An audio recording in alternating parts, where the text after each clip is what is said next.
जी की जय हो। परम पिता परमात्मा सारी सृष्टि के रचनहार कुल मालिक असंख्य ब्रह्मांडों के स्वामी जगत गुरु तीनों लोकों में प्रवेश करके सबका धारण पोषण करने वाले राजाधिराज आत्माधार नाथों के नाथ देवों के देव महादेव सर्वेश्वर महेश्वर मृत्युंजय अजरो अमर आदि अनादि सनातनी प्रभु जगत पिता जगदीश्वर श्री श्री 1008 की उपाधि के वास्तविक अधिकारी अकाल मूर्त शब्द स्वरूपी राम वासुदेव सर्वगतम ब्रह्म परम पूज्य प्रथम पूज्य परम संत परम पुरुष परम धनी परम दयालु सत्य कबीर हक्का कबीर अल्लाहु कबीर अल्लाहु अकबर बाखबर अल्लाह ताला जगत के तारणहार जगत के मुक्तिदाता जगत के जगन्नाथ हारे के सहारे हिंदुओं के राम मुसलमानों के अल्लाह सिखों के वाहिगुरु ईसाइयों के मसीह दया के सागर दया निधि करुणा के सागर करुणा निधि स्वयंभू परिभू संकट मोचन कष्ट हरण मंगल करण दुख भंजन अविगत कबीर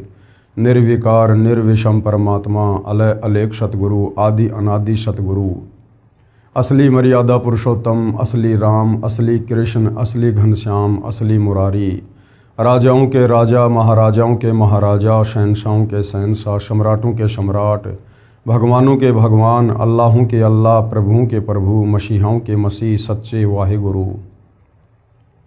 बाबाओं के बाबा पीरों के पीर सेठों के सेठ जगत सेठ सावड़सा सेठ सर्वगुण संपन्न अनंत कोटि कलाओं के स्वामी अनंत कोटि ब्रह्मांडों के नायक योगियों में महायोगी ध्यानियों में महाध्यानी सिद्धों में परम सिद्ध ज्ञानियों में तत्वज्ञानी परम ज्ञानी महाज्ञानी सर्वश्रेष्ठ ज्ञानी विज्ञानी युवा कबीर समर्थ कबीर असमवात अमित ओजा सच्चे रहनुमा करीम अल्लाह सुभान अल्लाह दुनिया के अंतिम पैगंबर 8 सितंबर 1951 से गांव धनाना जिला सोनीपत हरियाणा भारतवर्ष की पावन भूमि पे प्रकट रियल कल की भगवान श्री नारायण साकार हरि श्री बाबा साहेब नूर अनंत परमात्मा सच्चे दरवे सच्चे बाखबर संत श्रोमणी सतगुरु रामपाल जी परमेश्वर जी के चरण कमल में आप और हम सभी भाई बहनों का अनंत कोटि दंडवत प्रणाम।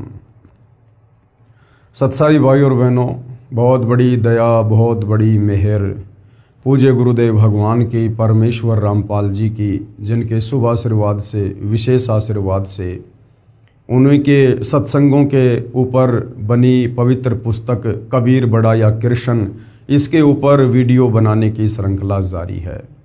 इसी श्रृंखला में आज हमारा ये 13वें नंबर का वीडियो है। इस पवित्र आध्यात्मिक पुस्तक कबीर बड़ा या कृष्ण में हमें अध्यात्म को लेकर भक्ति मार्ग को लेकर शास्त्र अनुकूल सत साधना को लेकर धार्मिक अनुष्ठानों को लेकर पाखंडवाद को लेकर जंत्र मंत्र को लेकर वो तमाम जानकारियाँ प्राप्त हो रही हैं जो जानकारियाँ तत्व ज्ञान के अभाव में हमारे नादान धर्म गुरु हमें ना सतयुग में दे पाए ना त्रेता युग में दे पाए ना द्वापर में दे पाए और कलयुग तकरीबन 5000 वर्ष बीत चुका है, आज तक कोई भी आचार्य और शंकराचार्य नहीं दे पाए।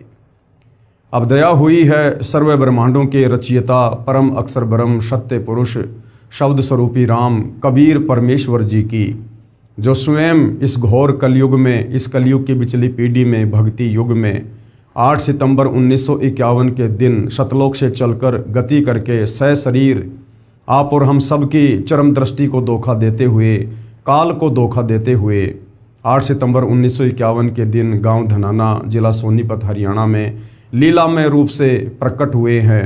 आज हम सब के समक्ष प्रत्यक्ष हैं, विद्यमान हैं। तो भाई और बहनों, अब ये भक्ति युग शुरू हो चुका है। अगर किन्हीं आत्माओं ने वास्तव में पूर्ण मोक्ष प्राप्त करना है, इस काल के जन्म और मरण के झंझट से मुक्त होना है, 184 योनियों में जाकर जो पीड़ा हम युगों युगों से सहन कर रहे हैं, यदि उसे मुक्त होना चाहते हैं, तपतशिला के कष्ट से और नरक भोगने से यदि मुक्त होना चाहते हैं, तो आज जो सर्वणिम मौका शु अवसर हमें साक्षात विश्व की परम शक्ति कबीर देव जी ने प्रदान किया है सतगुरु रामपाल जी के रूप में आकर, ये मौका भाई और बहनों फिर आगे इनके वापस सतलोक चले जाने के बाद नसीब नहीं होगा। यानी पूर्ण मोक्ष प्राप्त करने का अवसर उसी समय तक है जब तक आप सतगुरु रामपाल जी को इस धरती पर देख रहे हैं। इनके सतलोक जाने के बाद फिर ये मौका हाथ से निकल जाएगा पूर्ण मोक्ष प्राप्ति वाला। हाँ, इनके द्वारा जो भक्ति यहाँ पर हमें दी जा चुकी है, इस भक्ति को करने से, इन मंत्रों का जाप करने से, इन धार्मिक यज्ञों को करने से हम यहाँ पर धनी बन जाएंगे, खुशहाल हो जाएंगे, हमारे बिगड़े हुए कार्य भी बनेंगे और शरीर छूटने के बाद अगले जन्मों में हम देवता भी बन जाएंगे। फिर कभी मनुष्य जन्म मिला तो राजा महाराजा भी मिल जाएंगे, परंतु पूर्ण मोक्ष प्राप्त करने से वंचित रह जाएंगे। तो ये जो गोल्डन चांस हमें मिला है भाई और बहनों, हमें इसका भरपूर फ़ायदा उठाना चाहिए। तो आप सतगुरु रामपाल जी के सत्संगों को सुनना प्रारंभ कीजिएगा। मोबाइल आपकी पॉकेट में है, यूट्यूब पर जाइए, सतगुरु रामपाल जी के सत्संग सर्च कीजिए, पहले उनके ज्ञान को सुनिए, समझिए, उसके बाद उनसे नाम दीक्षा लेकर अपनी आत्मा का कल्याण करवाएं। तो भाई और बहनों, इस ज्ञान को समझने के लिए कि हमारे ही धर्मशास्त्रों में अध्यात्म को लेकर, भक्ति मार्ग को लेकर, आत्मज्ञान और परमात्म ज्ञान को लेकर क्या कुछ लिखा हुआ है, और ये हमारे नादान धर्म गुरु, वो चाहे किसी भी धर्म से संबंधित हैं, हमें इन्हीं धर्मशास्त्रों का हवाला देकर इनके विरुद्ध भक्ति साधना करवाते रहे और काल के मुख में झोंकते रहे। तो इसी बात को लेकर इस पवित्र पुस्तक कबीर बड़ा या कृष्ण में जो विषय चल रहा है वो है जनता की अदालत। जनता की अदालत में मुकदमा क्या है? कबीर बड़ा या कृष्ण। सुप्रीम गॉड कौन है? सर्वशक्तिमान परमात्मा कौन है? वो कुल का एक मालिक कौन है जिसने सर्व सृष्टि को रचा है, जो तीनों लोकों में प्रवेश करके सबका धारण पोषण कर रहा है। इस विषय को लेकर जनता की अदालत में मुकदमा जारी है और जनता की अदालत में जनता खुद ही जज है, क्योंकि ये कलयुग की बिचली पीढ़ी का समय है। परमेश्वर ने सबको अक्षर ज्ञान युक्त कर रखा है। सभी भाई बहन, बच्चे से लेकर बूढ़े तक शिक्षित हैं, अपनी आंखों से धर्म ग्रंथों में लिखी सच्चाई को देख सकते हैं, जान सकते हैं और निर्णय कर सकते हैं। इसलिए जनता की अदालत में जज सतगुरु रामपाल जी ने स्वयं जनता को ही चुना है और मुकदमा है कबीर बड़ा या कृष्ण। तो एक तरफ कबीर जी के जो वकील के रूप में हैं वे सतगुरु रामपाल जी हैं और दूसरी तरफ श्री कृष्ण उर्फ विष्णु जी के वकील की भूमिका में हिंदू धर्म के सर्व धर्म गुरु खड़े हुए हैं। और जो प्रश्न, जो सवाल हिंदू धर्म ग्रंथों का हवाला देते हुए हिंदू धर्म के धर्म गुरुओं ने जनता की अदालत में सतगुरु रामपाल जी से किए थे, इधर कबीर जी के वकील सतगुरु रामपाल जी उन तमाम सवालों के प्रमाणित जवाब सबूतों सहित हिंदुओं के धर्म गुरुओं को उन्हीं की आंखों के सामने और धर्म ग्रंथों से दिखा कर बता रहे हैं, जनता की अदालत में पेश कर रहे हैं। ये तमाम चीज़ें देखकर, प्रत्यक्ष प्रमाण देखकर जनता की आंखें खुल रही है कि हमारे ही धर्म ग्रंथों में शास्त्र अनुकूल साधना लिखी हुई है।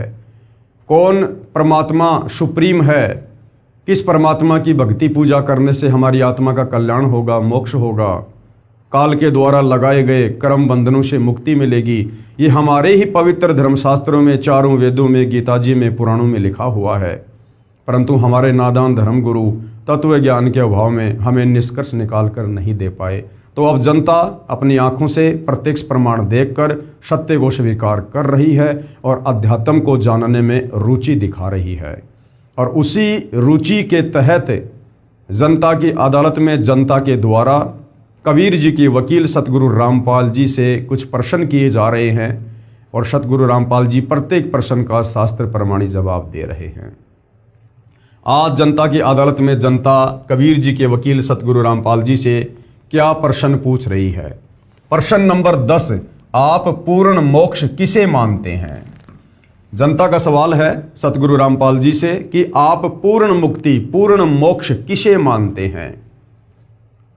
क्या है वो पहचान जिससे ये समझा जाए कि ये जीव आत्मा इस काल के 21 ब्रह्मांड से पूर्णतया मोक्ष प्राप्त कर चुकी है, मुक्त हो चुकी है। अब ये जीवात्मा कभी भी जन्म और मरण के चक्कर में नहीं आएगी, लक 84 योनि में नहीं जाएगी, नरक नहीं भोगेगी, तपस्या का कष्ट नहीं भोगेगी। आप पूर्ण मोक्ष किसे मानते हैं?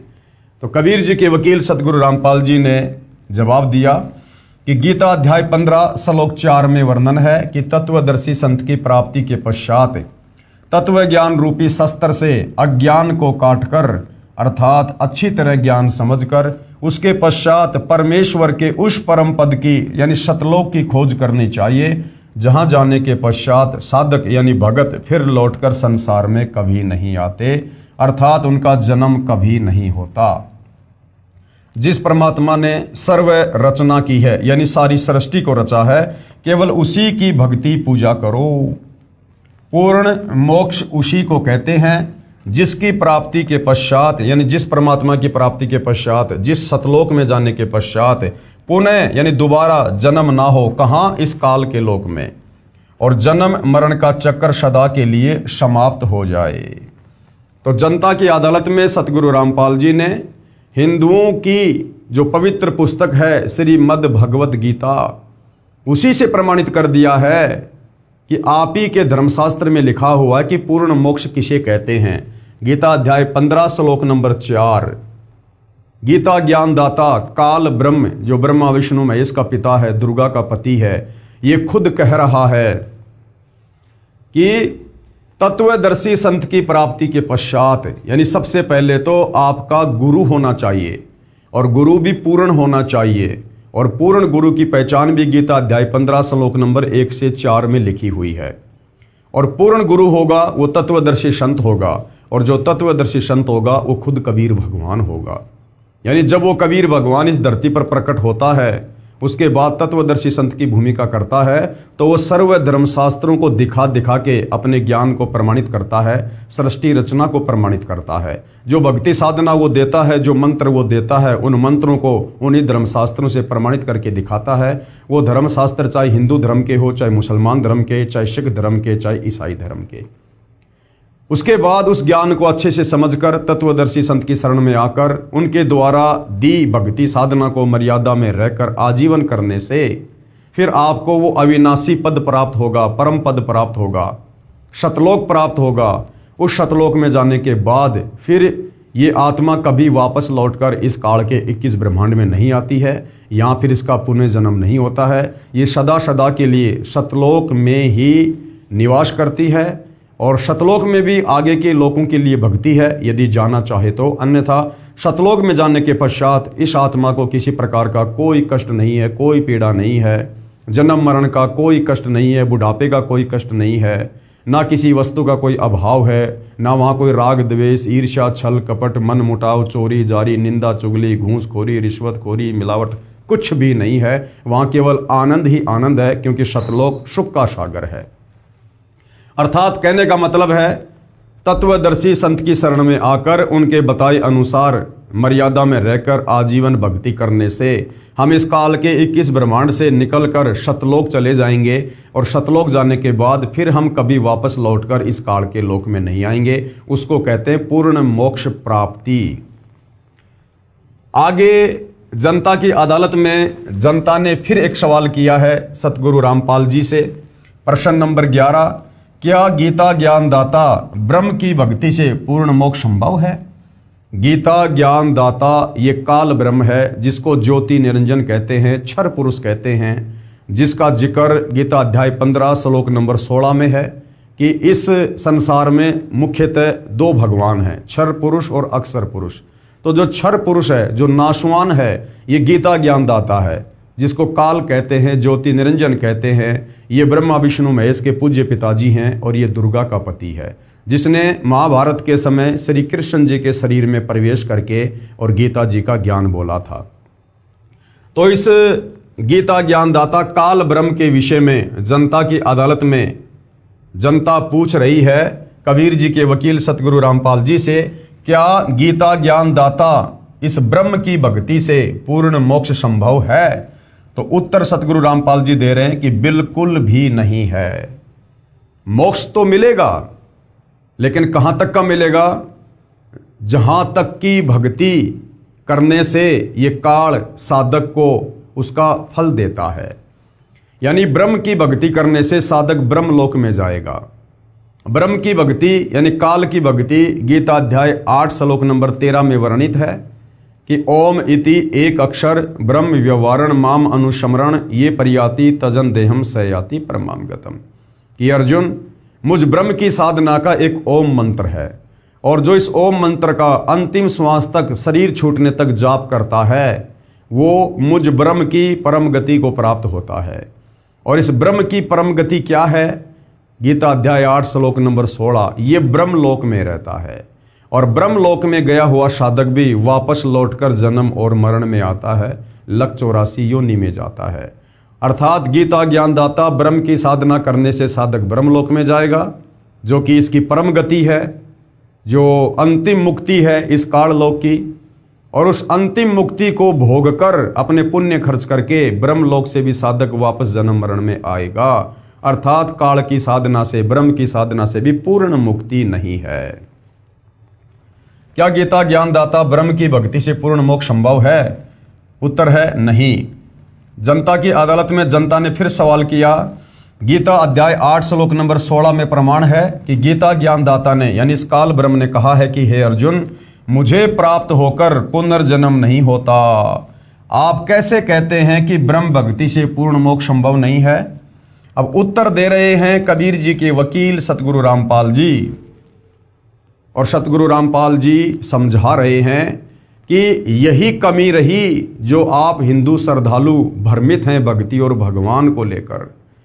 तत्व ज्ञान के अभाव में हमारे धर्म गुरुओं ने, गीता के अनुवादकों ने गीता जी के श्लोकों के अर्थों का अनर्थ कर दिया, क्योंकि ये ब्रह्म से ऊपर किसी को परमात्मा नहीं जानते थे, नहीं मानते थे। और जहां जहां इस ब्रह्म ने अपने से अन्य उस परमेश्वर की, सुप्रीम गॉड की, परम अक्षर ब्रह्म की शरण में जाने को कहा है, वहां वहां इन गीता अनुवादकों की बुद्धि स्लिप हो गई। इन्होंने सोचा कि ब्रह्म से ऊपर तो कोई परमात्मा है ही नहीं, फिर ये ब्रह्म अपने से अन्य किसी और की शरण में जाने को क्यों कह रहा है। तो घुमा फिराकर इन्होंने अर्थों का अनर्थ करके और इस ब्रह्म के ऊपर ही टोपी पहना दी कि वो खुद अपने लिए ही कह रहा है। तो सतगुरु रामपाल जी अब इस गीता अध्याय 8 श्लोक नंबर 16 का आपको सही से अनुवाद करके बताएंगे, समझाएंगे, और आपको श्री मद देवी भागवत यानी महापुराण, देवी पुराण से आपको प्रमाणित करके बताएंगे कि ब्रह्म साधना से जन्म और मरण है या नहीं है, ब्रह्म साधना से जीव मुक्त होता है या नहीं होता है। तो जनता ने सवाल किया, गीता अध्याय 8 श्लोक 16 में प्रमाण है कि गीता ज्ञानदाता ने कहा है कि हे अर्जुन, मुझे प्राप्त होकर यानी मेरे ब्रह्मलोक में जाकर पुनर्जन्म नहीं होता। आप कैसे कहते हैं कि ब्रह्म भक्ति से पूर्ण मोक्ष संभव नहीं है? तो उत्तर दिया है सतगुरु रामपाल जी ने। श्री देवी महापुराण सचित्र मोटा टाइप केवल हिंदी, और ये गीता प्रेस गोरखपुर से प्रकाशित है। इसके 7वें स्कंद के अध्याय 36 में प्रमाण है कि श्री देवी ने राजा हिमालय को उपदेश देते हुए, ये राजा हिमालय ये कोई हिमालय पहाड़ नहीं है, ये हिमालय नाम का राजा देवी दुर्गा का परम भगत था। राजा हिमालय को उपदेश देते हुए कहा है कि हे राजन, अन्य सब बातों को छोड़कर, मेरी भक्ति भी छोड़कर केवल एक ओम नाम का जाप कर। राजा हिमालय ने कहा कि हे देवी, हे माता, मुझे मोक्ष चाहिए, क्योंकि राजा के पास में धन बहुत होता है, लेकिन उस धन से भी उसको संतुष्टि नहीं होती है। तो राजा हिमालय ने, जो कि देवी का पुजारी था, उसने कहा कि माता, मुझे वो विधि बताओ जिससे मेरा पूर्ण मोक्ष हो जाए। तो दुर्गा ने क्या कहा कि अन्य सब बातों को छोड़कर, यानी और सारी पूजा पाठ को छोड़कर, ये देवी देवता, भैरव, भूत, हनुमान, ब्रह्मा, विष्णु, महेश, यहाँ तक कि देवी दुर्गा राजा हिमालय को कह रही कि मेरी भक्ति भी छोड़ दे, और सब बातों को छोड़कर, यानी और सब की पूजा छोड़कर, अन्य सब बातों को छोड़कर, मेरी भक्ति भी छोड़कर, केवल एक ओम नाम का जाप कर। ब्रह्म प्राप्ति का यही एक मंत्र है, क्योंकि ओम ये ब्रह्म का मंत्र है। इससे संसार के उस पार जो ब्रह्म है उसको पा जाओगे, यानी तुम काल को प्राप्त हो जाओगे, तुम्हारा कल्याण हो।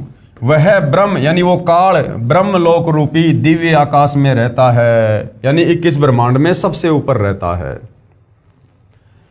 पेश है श्री देवी भागवत यानी देवी पुराण के 7वें स्कंद के अध्याय 36 से संबंधित प्रकरण की फोटोकॉपी। तो जनता की अदालत में सतगुरु रामपाल जी के द्वारा अब जनता के सामने श्री देवी महापुराण का 7वें स्कंद का ये जो पृष्ठ है ये दिखाया जा रहा है, ताकि भगत समाज को, हिंदू समाज को विश्वास हो कि वास्तव में जो ब्रह्म साधना है, चारों वेद और गीता जी में जो सर्वश्रेष्ठ साधना है ब्रह्म साधना, इस ब्रह्म साधना को करने से भी साधक जन्म और मरण में ही रहता है। देवी के द्वारा हिमालय को ज्ञान उपदेश और ब्रह्म स्वरूप का वर्णन। अब ये देवी दुर्गा क्या कह रही है? श्री देवी जी कहने लगी, हे पर्वतराज, इस प्रकार योग युक्त होकर मुझ ब्रह्म स्वरूपा देवी का ध्यान करो, और ये ध्यान आसन पर भली भांति बैठकर अहेतुकी भक्ति के साथ करना चाहिए। पहले तो देवी दुर्गा राजा हिमालय को अपनी भक्ति साधना के विषय में बता रही है कि यदि मुझ देवी को प्रसन्न करना है, मेरे स्तर का लाभ प्राप्त करना है, तो किस प्रकार से मेरी भक्ति करनी चाहिए। लेकिन हिमालय ने कहा कि मुझे तो पूर्ण मोक्ष चाहिए, जन्म और मरण से छुटकारा चाहिए। उसके बाद देवी ने फिर उसको ब्रह्म भक्ति के बारे में बताया। उस ब्रह्म का क्या स्वरूप है, यानी उस काल का क्या स्वरूप है, यह बतलाया जाता है। जो प्रकाश स्वरूप सबके अत्यंत समीप में स्थित हृदय रूप गुहा में स्थित होने के कारण गुहाचर नाम से प्रसिद्ध और महान पद अर्थात परम प्राप्य है। जितने भी चेष्टा करने वाले, श्वास लेने वाले, आँखों को खोलने मूंदने वाले प्राणी हैं, सब उस ब्रह्म में ही समर्पित हैं, उसी में स्थित हैं। सत असत सब कुछ वही है, वही सबके द्वारा वर्ण करने योग्य सर्वोत्कृष्ट है। वह समस्त प्रजा के ज्ञान से परे है कि उस ब्रह्म के बारे में 21 ब्रह्मांड का कोई भी प्राणी नहीं जानता है कि वो ब्रह्म कौन है, कैसा दिखाई देता है। तो दुर्गा कह रही है वह समस्त प्रजा यानी 21 ब्रह्मांड में जितने भी प्राणी हैं उन सब के ज्ञान यानी उन सब की बुद्धि से परे है, अर्थात किसी की बुद्धि में आने वाला नहीं है, क्योंकि वो गुप्त रहता है, साकार है लेकिन अपने आप को निराकार साबित करवा रखा है, उसको श्राप लगा हुआ है, इसलिए वो अपने ओरिजिनल ब्रह्म रूप में, काल रूप में किसी को दर्शन नहीं देता। यह तुम जानो जो परम प्रकाश रूप है, जो सूक्ष्म से भी अत्यंत सूक्ष्म है, जिसमें संपूर्ण लोक और उन लोकों में निवास करने वाले प्राणी स्थित हैं, वही यह अक्षर ब्रह्म है।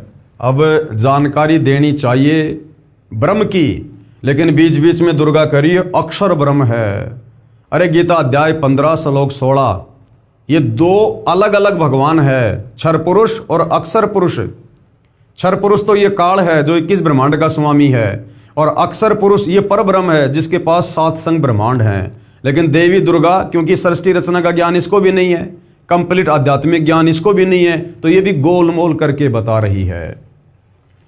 वही सबके प्राण हैं, वही सबकी वाणी है और वही सबके मन हैं। वह यह परम सत्य और अमृत अविनाशी तत्व है। सौम्य उस वेदने योग्य लक्ष्य का तुम वेदन करो, यानी ओम नाम पे ध्यान करो, मन लगाकर उसमें तुम तन्मय हो जाओ, यानी ब्रह्म की भक्ति में मन लगाओ।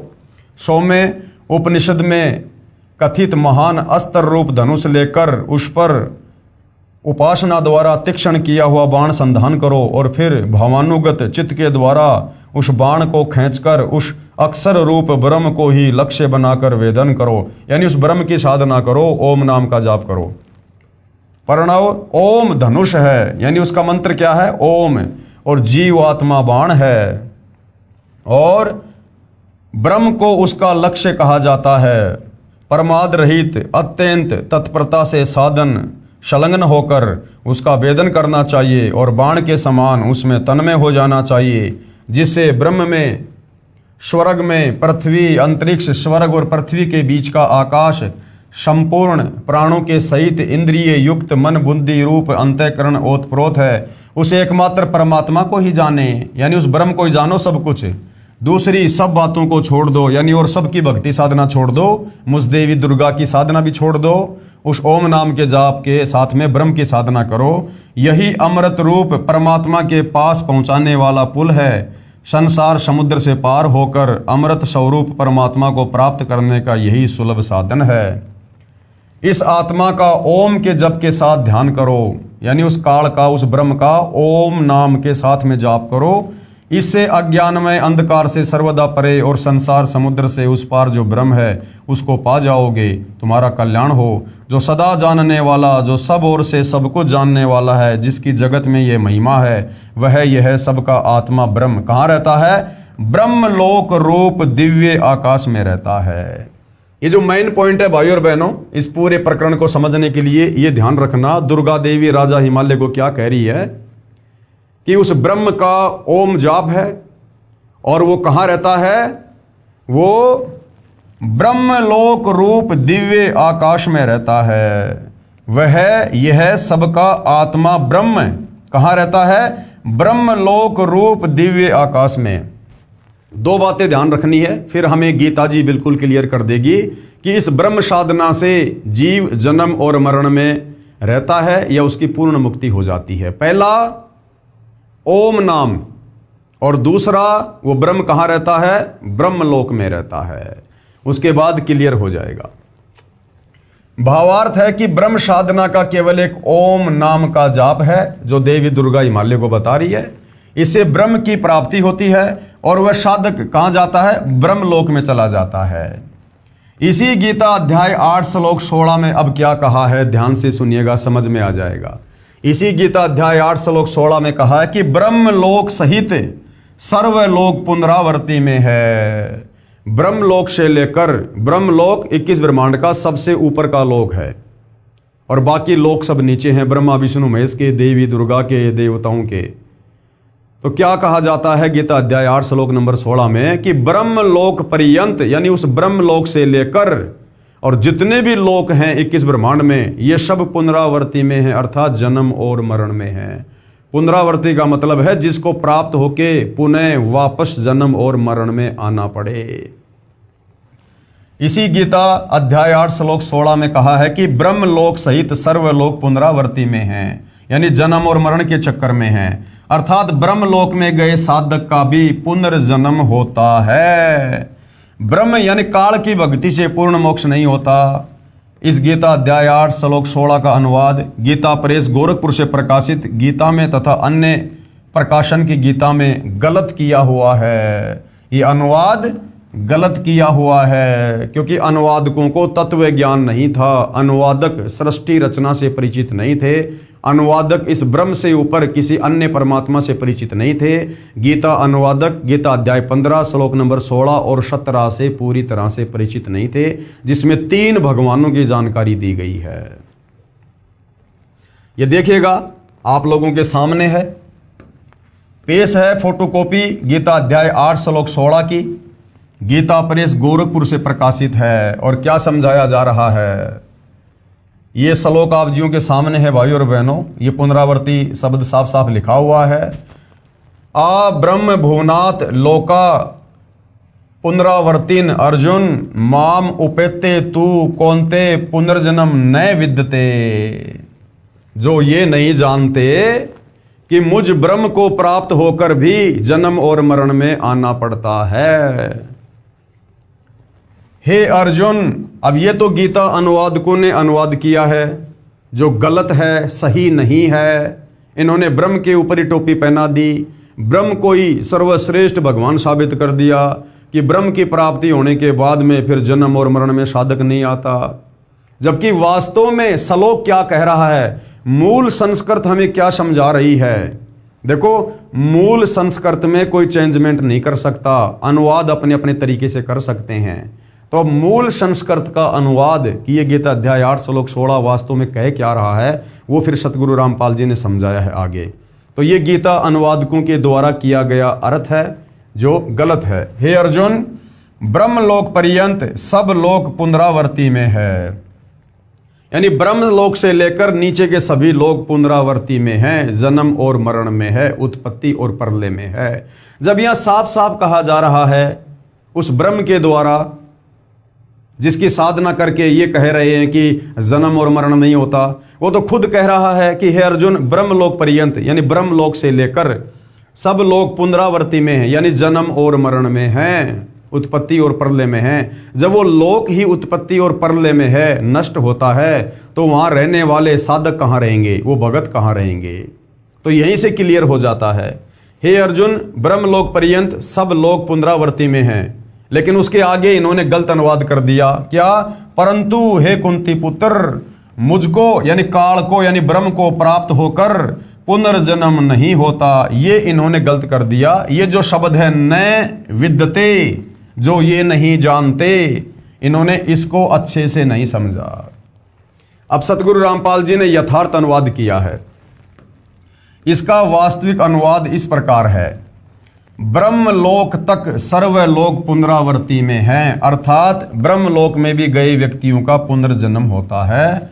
जो ये नहीं जानते, साफ साफ लिखा हुआ है, न विद्यते, जो ये नहीं जानते, विद्यते यानी जानना और न यानी नहीं, जो ये नहीं जानते, हे अर्जुन, मुझे प्राप्त होकर भी उनका पुनर्जन्म होता है। इन्होंने लिख दिया नहीं होता है। इस श्लोक में विद्यते शब्द का अर्थ जानना बनता है। गीता अध्याय 6 श्लोक 23 में विद्यात शब्द का अर्थ जानना किया है। यहाँ इस श्लोक में भी विद्यते का अर्थ जानना बनता है।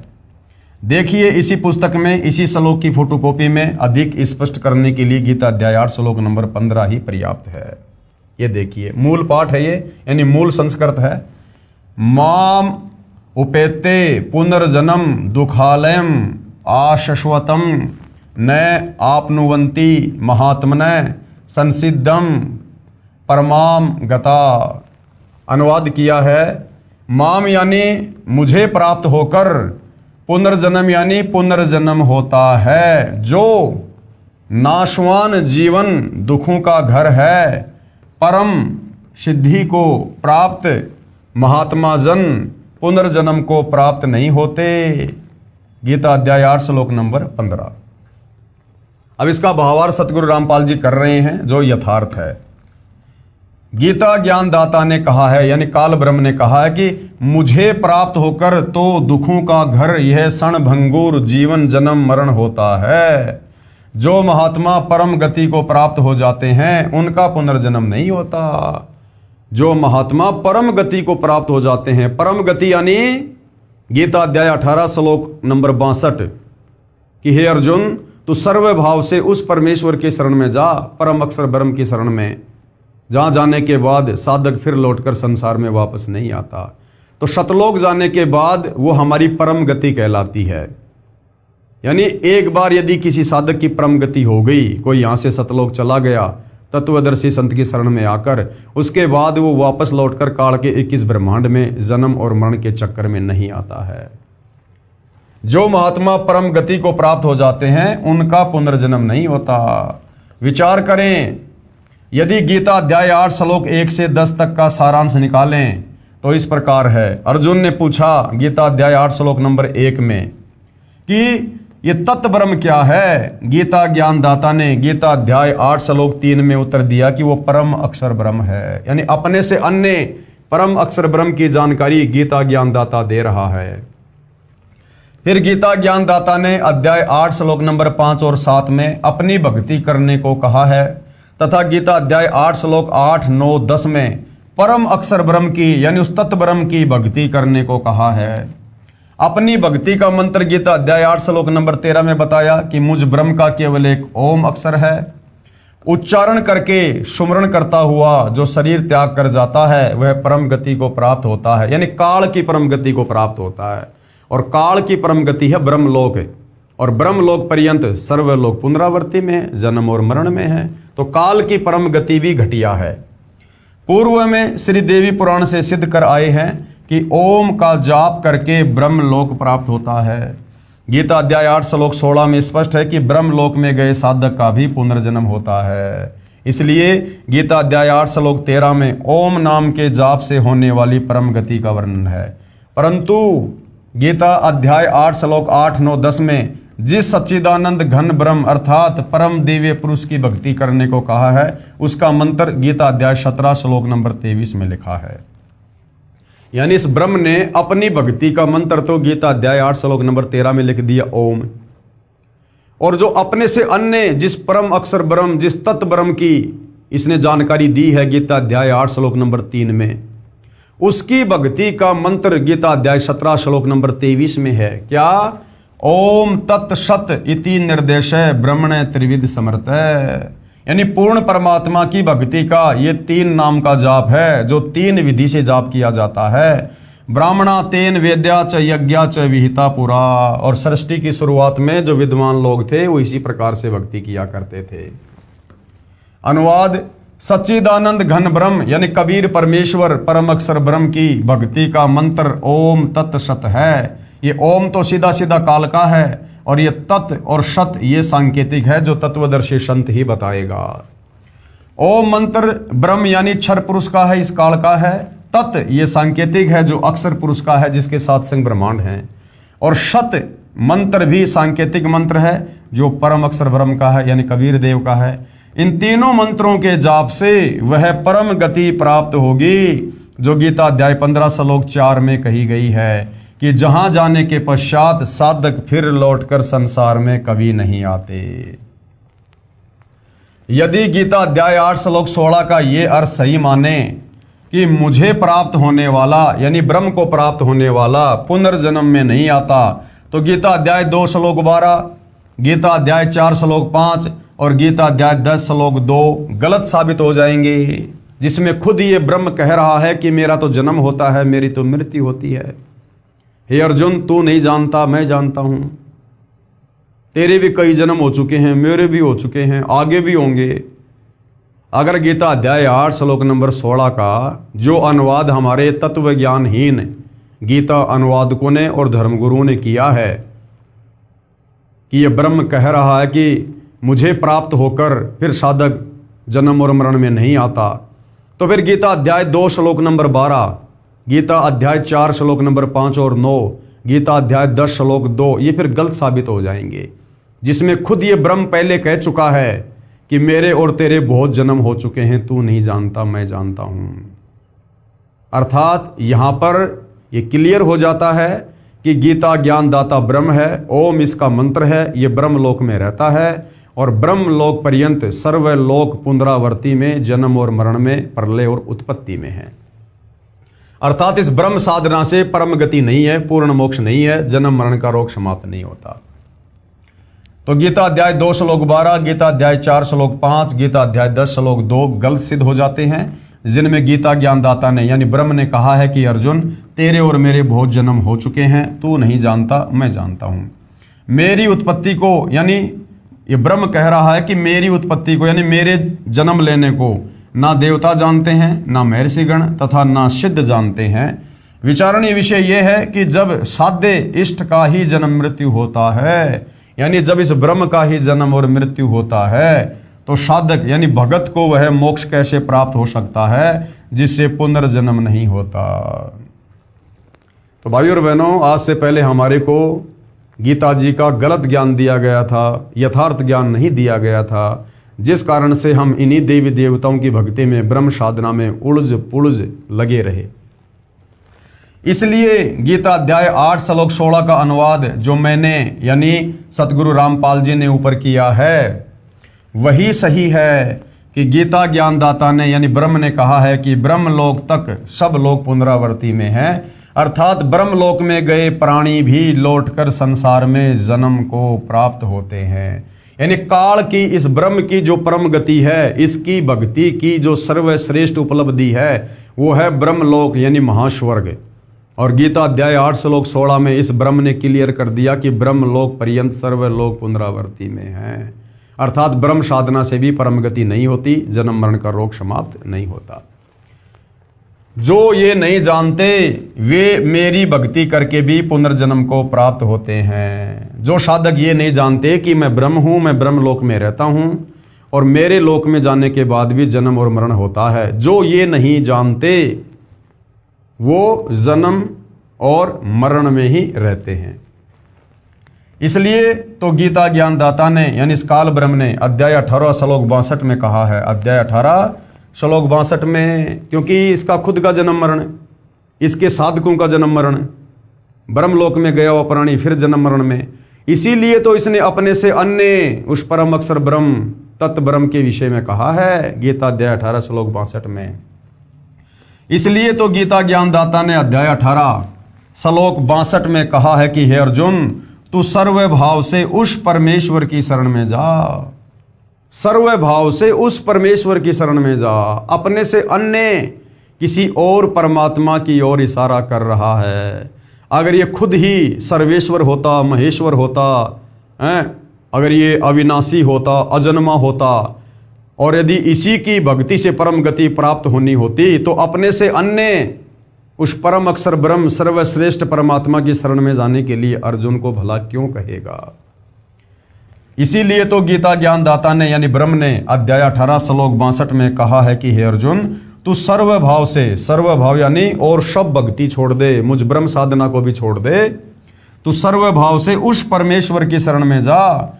उस परमेश्वर की कृपा से ही तू परम शांति यानी परम गति तथा सनातन परम धाम अर्थात सतलोक को प्राप्त होगा। यही प्रमाण गीता अध्याय 15 श्लोक 4 में भी है कि तत्वदर्शी संत से तत्व ज्ञान प्राप्त करके उस तत्व ज्ञान रूपी शस्त्र से अज्ञान को काटकर, यानी जो तत्वदर्शी संत तुझे तत्व ज्ञान देगा, सत्संग सुनाएगा, उन सत्संगों को सुनकर मुझ काल के द्वारा 21 ब्रह्मांड में सदियों से जो अज्ञान फैलाया जा चुका है, उस अज्ञान को काटकर फिर तू सतलोक जाने की तैयारी कर। यही प्रमाण गीता अध्याय 15 श्लोक 4 में है कि तत्वदर्शी संत से तत्व ज्ञान प्राप्त करके यानी उसके सत्संग सुन के और उस तत्व ज्ञान रूपी शस्त्र से यानी भक्ति साधना से अज्ञान को काटकर, जो अज्ञान इस काल में फैला रखा है यहाँ पर अपने ऋषियों के द्वारा, इन गीता अनुवादकों के द्वारा, साधु संतों के द्वारा, उसके पश्चात परमेश्वर के उस परम पद की खोज करनी चाहिए जहां जाने के पश्चात साधक फिर लौटकर संसार में कभी नहीं आते। जिस परमेश्वर से यानी कबीर परमेश्वर से, परम अक्षर ब्रह्म से, तत्व ब्रह्म से, गीता ज्ञानदाता से अन्य जो परमात्मा है, जिस परमेश्वर से संसार रूपी वृक्ष की प्रवृत्ति विस्तार को प्राप्त हुई है, अर्थात जिसने सारी सृष्टि को रचा है, अर्थात जिस परमेश्वर ने संसार की रचना की है, गीता ज्ञानदाता ने कहा है कि केवल उसी की भक्ति कर, सर्व का उसी से कल्याण संभव है। तो गीता ज्ञानदाता ने तो अपने से अन्य उस परम अक्षर ब्रह्म तत् ब्रह्म कबीर देव की भक्ति करने के लिए अर्जुन को निर्देशित कर दिया है कि अगर तुझे परम गति को प्राप्त होना है, पूर्ण मोक्ष चाहिए, जन्म मरण से छुटकारा चाहिए, परम शांति चाहिए, तो तू सर्व भाव से उस परमेश्वर की शरण में चला जा, जहां जाने के बाद साधक फिर लौटकर संसार में वापस नहीं आता। और उस परम अक्षर ब्रह्म कबीर देव की भक्ति तुझे वो तत्वदर्शी संत ही बता सकता है, मुझे भी नहीं पता। इसलिए गीता अध्याय 4 श्लोक नंबर 34 में ऑप्शन दे दिया कि अगर तुझे परम शांति चाहिए तो तत्वदर्शी संत की खोज कर, उसके बताए अनुसार भक्ति कर, तब तुझे वो परम शांति प्राप्त होगी। अन्यथा मुझ ब्रह्म की भक्ति से परम गति नहीं होगी, तू सदा जन्म मरण में रहेगा। इससे प्रमाणित हुआ कि ब्रह्म की भक्ति से पूर्ण मोक्ष संभव नहीं है। यानी जो 21 ब्रह्मांड का स्वामी है, ये काल, ये ब्रह्म ज्योति निरंजन क्षर पुरुष, ब्रह्मा विष्णु महेश का पिता, दुर्गा का पति, इसकी भक्ति से पूर्ण मोक्ष नहीं है।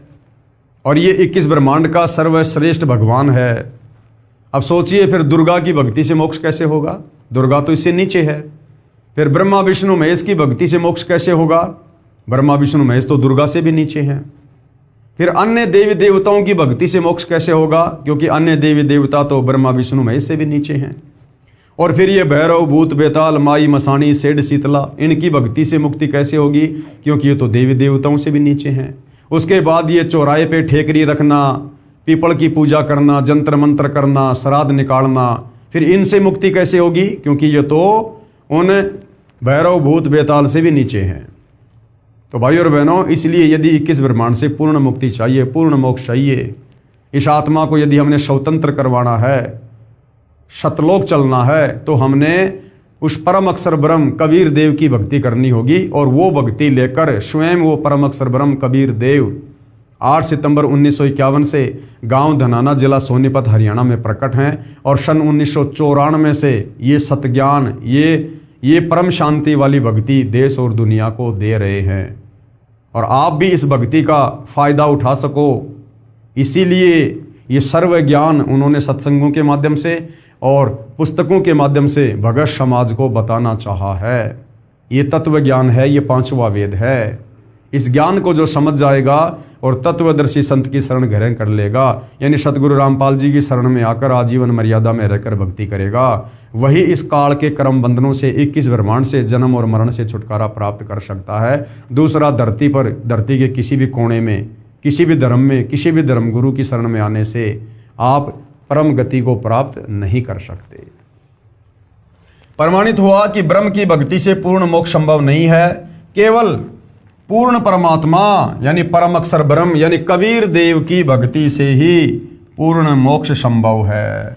अब जनता की अदालत में मामला चल रहा है। जनता बढ़ चढ़कर अध्यात्म में रुचि ले रही है और कबीर जी के वकील सतगुरु रामपाल जी से जनता फिर आगे और क्या सवाल करती है अध्यात्म को लेकर। प्रश्न नंबर 13, ओम यह मंत्र तो ब्रह्म का जाप हुआ, क्योंकि गीता अध्याय 8 श्लोक 13 में गीता जी से दिखा दिया गया है। फिर यह क्यों कह रहे हो कि ब्रह्म भक्ति से पूर्ण मोक्ष नहीं होता? आपने बताया कि गीता अध्याय 17 श्लोक 23 में ओम तत् सत, यानी इसमें तो इस ब्रह्म का मंत्र भी है, ओम मंत्र भी आता है इसमें, तो जो आप पूर्ण परमात्मा का मंत्र बता रहे हो। आपने बताया कि गीता अध्याय 17 श्लोक 23 में ओम तत् सत, इस मंत्र के जाप से पूर्ण मोक्ष होता है। इस मंत्र में भी तो ओम मंत्र है, यानी काल का जाप है। तो कबीर जी के वकील सतगुरु रामपाल जी ने किस प्रकार से प्रमाणित जवाब दिया है? उत्तर, जैसे इंजीनियर या डॉक्टर बनने के लिए शिक्षा की आवश्यकता होती है, पहले प्रथम कक्षा पढ़नी पड़ती है, फिर धीरे धीरे 5वीं 8वीं, इस प्रकार 10वीं कक्षा पास करनी पड़ती है। उसके पश्चात आगे पढ़ाई करनी होती है, फिर ट्रेनिंग करके इंजीनियर या डॉक्टर बना जाता है। ठीक इसी प्रकार श्री ब्रह्मा, श्री विष्णु, श्री शिव, गणेश तथा देवी की साधना करनी पड़ती है। मैं स्वयं करता हूँ तथा अपने अनुयायियों से करवाता हूँ। ये तो 5वीं कक्षा तक की पढ़ाई अर्थात साधना जानो। दूसरे शब्दों में पांचों जो कमल खोलने की साधना है, हमारे शरीर में कमल बने हुए हैं। ये जो 5 जो प्रधान देवी देवता हैं, ये हमारे शरीर में बने इन कमलों में निवास करते हैं। श्री ब्रह्मा और सौंतरी जी, गणेश जी, विष्णु लक्ष्मी जी, शंकर पार्वती जी और देवी दुर्गा। तो ये जो 5वीं तक की पढ़ाई है, इस पढ़ाई से हमारे शरीर में बने वो कमल खुलेंगे, खिलेंगे, जिससे हमारी भक्ति फिर आगे को जाएगी। दूसरे शब्दों में पांचों कमलों को खोलने की साधना है। और ये जो ब्रह्म की साधना है, जो ओम नाम का जाप है, ये 10वीं कक्षा तक की पढ़ाई जानो। ये 10वीं कक्षा तक की पढ़ाई जानो, अर्थात ब्रह्मलोक तक की साधना है जो ओम का जाप करना है।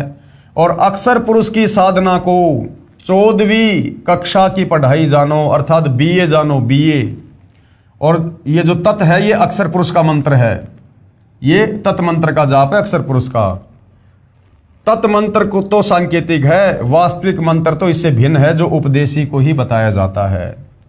और उसके बाद में जो ओम तत् सत में जो सत है, परम अक्षर पुरुष की साधना इंजीनियर या डॉक्टर की पढ़ाई अर्थात साधना जानो, जो सत शब्द से करनी होती है। ये सत मंत्र भी सांकेतिक है, वास्तविक मंत्र भिन्न है, जो उपदेशी को बताया जाता है, इसको सारनाम भी कहते हैं। तो इस प्रकार से कबीर जी के वकील सतगुरु रामपाल जी ने क्लियर कर दिया कि गीता अध्याय 17 श्लोक 23 में जो 3 मंत्र है, ओम तत् सत, जिसमें सबसे पहले ओम मंत्र इस काल का है, दूसरा जो ये तत् मंत्र है ये अक्षर पुरुष का है, और तीसरा जो सत है वो परम अक्षर ब्रह्म कबीर देव की साधना का है।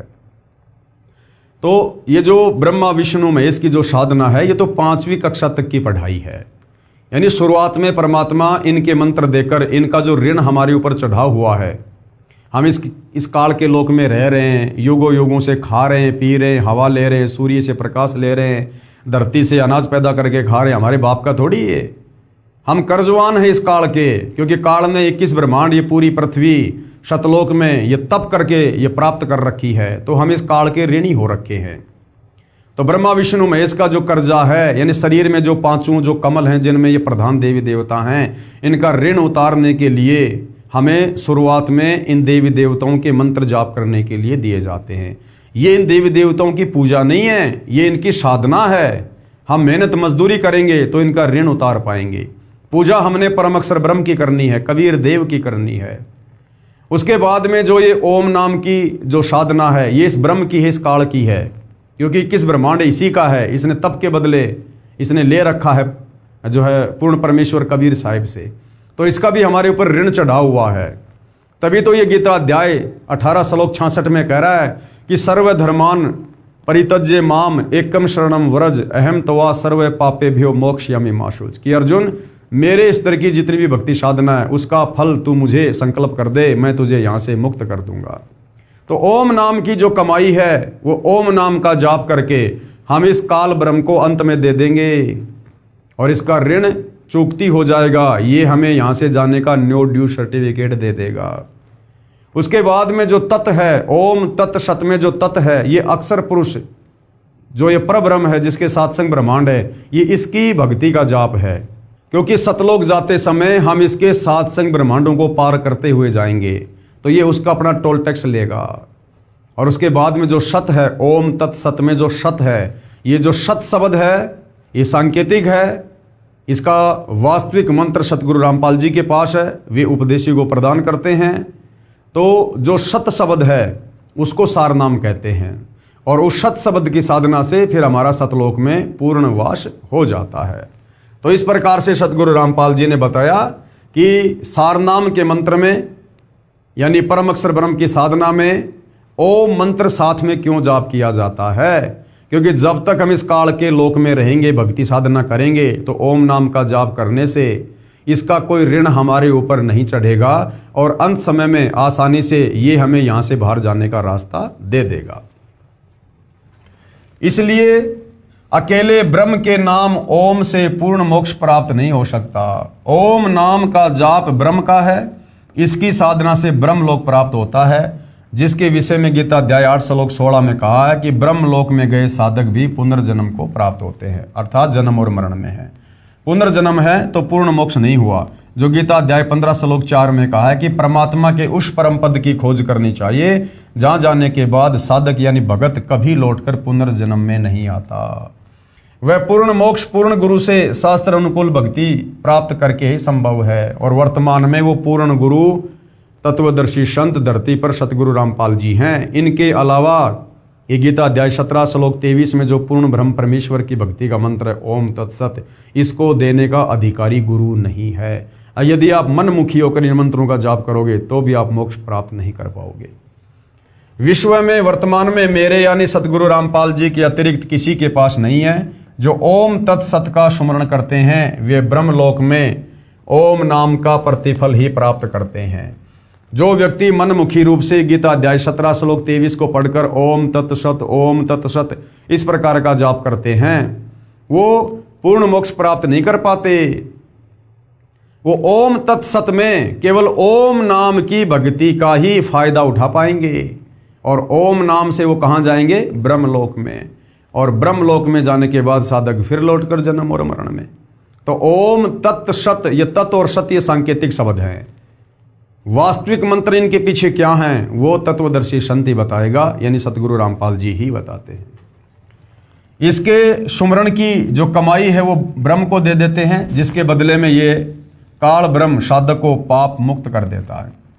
अब जनता की अदालत में जनता अध्यात्म को लेकर रुचि दिखा रही है, क्योंकि कबीर जी के वकील सतगुरु रामपाल जी के द्वारा जनता की अदालत में दूसरी तरफ जो श्री कृष्ण और विष्णु जी के वकील सर्व हिंदू धर्मगुरु खड़े हुए हैं, उन सबके सामने गीता जी से ही प्रमाणित कर रहे हैं।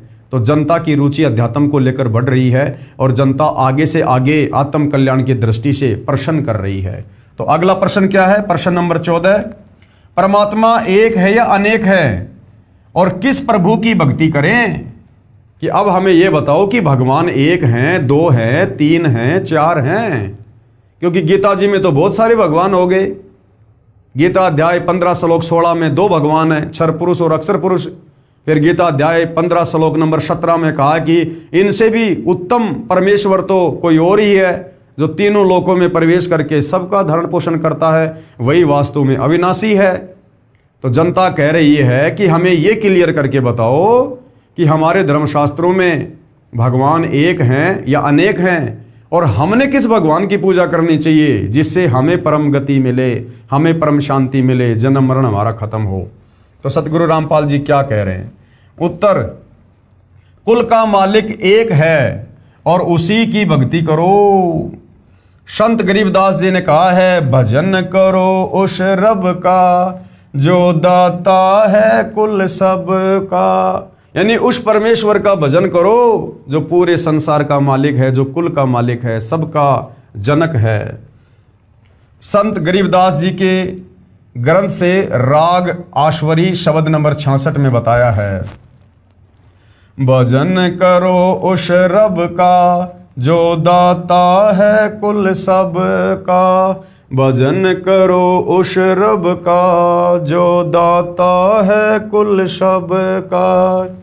बिना भजन भय मिटे न जम का। जम कौन? ये काल, ये ब्रह्म जो हमें यहाँ जन्म मरण में रखता है। कहते हैं उस पूर्ण परमेश्वर के भजन बिना, उसकी भक्ति बिना काल का भय समाप्त नहीं हो सकता। बिना भजन भय मिटे न यम का, समझ बूझ रे भाई। सतगुरु नाम दान जिन दीन्या, या संतों ठहराई। और सतगुरु ने जिनको नाम उपदेश दे दिया और जिन्होंने सतगुरु को समझकर परमेश्वर मानकर मर्यादा में रहकर भक्ति की, उनको फिर परमेश्वर ने सतलोक भेज दिया। कबीर नाम कर्ता का, उस परमेश्वर का क्या नाम है? कबीर। कबीर नाम कर्ता का, कल्प करे दिल देवा।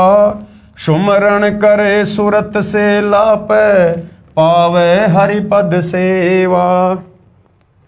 आसन बंद पवन पद परचे, नाभि नाम जगावे।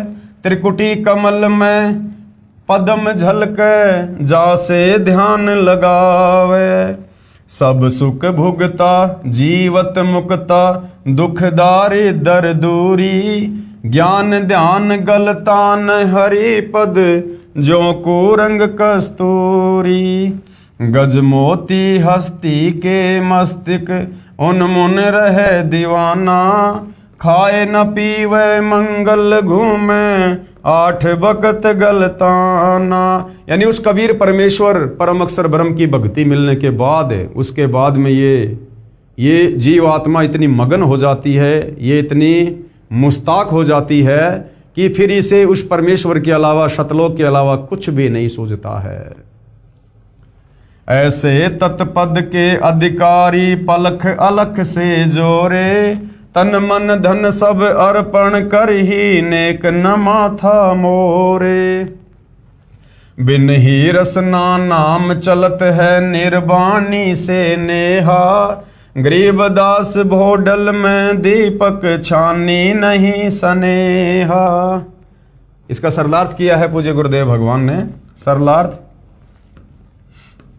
हे मानव, उस रब यानी परमेश्वर की भक्ति करो जो सबका दाता यानी धारण पोषण करने वाला है। भजन करो उस रब का जो दाता है कुल सबका, जो सबका मालिक है। हे भाई, विचार कर, संतों से ज्ञान समझ। भक्ति के बिना जम यानी काल का भय नहीं मिटेगा। संतों ने ये निष्कर्ष निकाला है कि सतगुरु दीक्षा में नामदान करे तो मोक्ष मिलता है। जिनको सतगुरु ने नामदान दिया है उनका मोक्ष हुआ है। उस कर्ता यानी सबकी उत्पत्ति करने वाले परमेश्वर का नाम सत कबीर है। वह दिल देवा यानी हृदय में निवास करने वाला परमेश्वर है, जिसके विषय में गीता अध्याय 18 श्लोक 61 में कहा है कि परमात्मा सब प्राणियों को उनके कर्मों के अनुसार भ्रमण करवाता है, कभी मनुष्य योनि में, कभी लक 84 योनियों में, जो सबके हृदय में निवास करता है। गीता अध्याय 18 श्लोक 62 में कहा है कि हे भारत, तू सर्व भाव से उस परमेश्वर की शरण में जा। उस परमात्मा की कृपा से ही तू परम शांति को तथा सनातन परम धाम को प्राप्त होगा। वह परमेश्वर अपने भगत से दिल से प्यार करता है, उसकी कल्पना करो। सतगुरु द्वारा दिए नाम का सुमरण सुरति यानी ध्यान पूर्वक करो, यानी संसार से ध्यान हटाकर, मगन होकर, लगन लगाकर तब उस परमात्मा के परम पद यानी सतलोक स्थान को प्राप्त करेगा। नाभि तथा त्रिकुटी आदि सब कमलों को खोलने वाले मंत्रों का जाप भी सतगुरु देता है। उनका जाप करके कमलों को खोलो, इससे इस संसार के सब सुख मिलेंगे और मार्ग भी मिलेगा आगे जाने का। सतलोक जाते समय कोई बाधा नहीं आएगी, सब दुख तथा दारिद्र निर्धनता समाप्त हो जाएंगे। सुमरण में ध्यान ऐसे लगाओ जैसे कुरंग यानी जो मृग होता है, मृग कस्तूरी को ढूंढने में ध्यान लगाता है, उसके लिए वो तड़फ जाता है, एक पल भी उसकी गंध बिना नहीं रह सकता। जैसे हाथी के मस्तिष्क के ऊपर की खाल में मोती बन जाता है, जिसके प्रभाव से हाथी मस्त रहता है, उसी में ध्यान रखता है। यानी सारनाम मिलने के बाद भगत की रुचि संसार में नहीं बननी चाहिए, किसी राजनीति में या झूठा भाईचारा निभाने में, लोगों के पास ज़्यादा उठने बैठने में, ज़बरदस्ती रिश्तेदारियां निभाने में, फालतू की बातों में, काम धंधे को आगे से आगे बढ़ाने में। ये भगत की रुचि नहीं होनी चाहिए यदि वास्तव में उसे परमात्मा चाहिए तो। जो तत्पद उस खास अमर स्थान के अधिकारी हैं वे ऐसे साधना करते हैं, परमात्मा से दोस्ती करते हैं और तन मन धन समर्पित कर देते हैं। नेक न माथा मोर यानी कभी भी तन मन धन देने से आनाकानी नहीं करते। उन भक्तों का नाम बिना यानी रसना यानी जीव के श्वास द्वारा चलता है। संत गरीबदास जी ने कहा कि उनकी भक्ति का प्रभाव छुपा नहीं रहता। जैसे दीपक को मोमी कागज यानी पॉलीथीन से छुपाया जाए तो उसके जो प्रकाश की जो वो झलक है वो अवश्य दिखाई देती है। यानी जिस भगत को सच्चा नाम सार नाम मिल जाता है और जो भगत जो मर्यादा है गुरुदेव की नाम जाप के साथ में, किस प्रकार सुरती लगाकर ध्यान लगाकर मगन होकर संसार से पीछे हटकर उसका जाप करना होता है मोक्ष प्राप्ति के लिए, उसके बाद कहते हैं उस भगत की अलग ही पहचान हो जाती है। उस भगत के लक्षण, उसके गुण, उसका आचार विचार व्यवहार, उसका बोलचाल उठना बैठना, वो सब कुछ अलग से दिखाई देगा कि वास्तव में इसके अंदर भक्ति प्रवेश हो रही है। राग बिलावल शब्द नंबर 17। तत् कहन को राम है दूजा नहीं देवा, ब्रह्मा विष्णु महेश से जाकी करते हैं सेवा।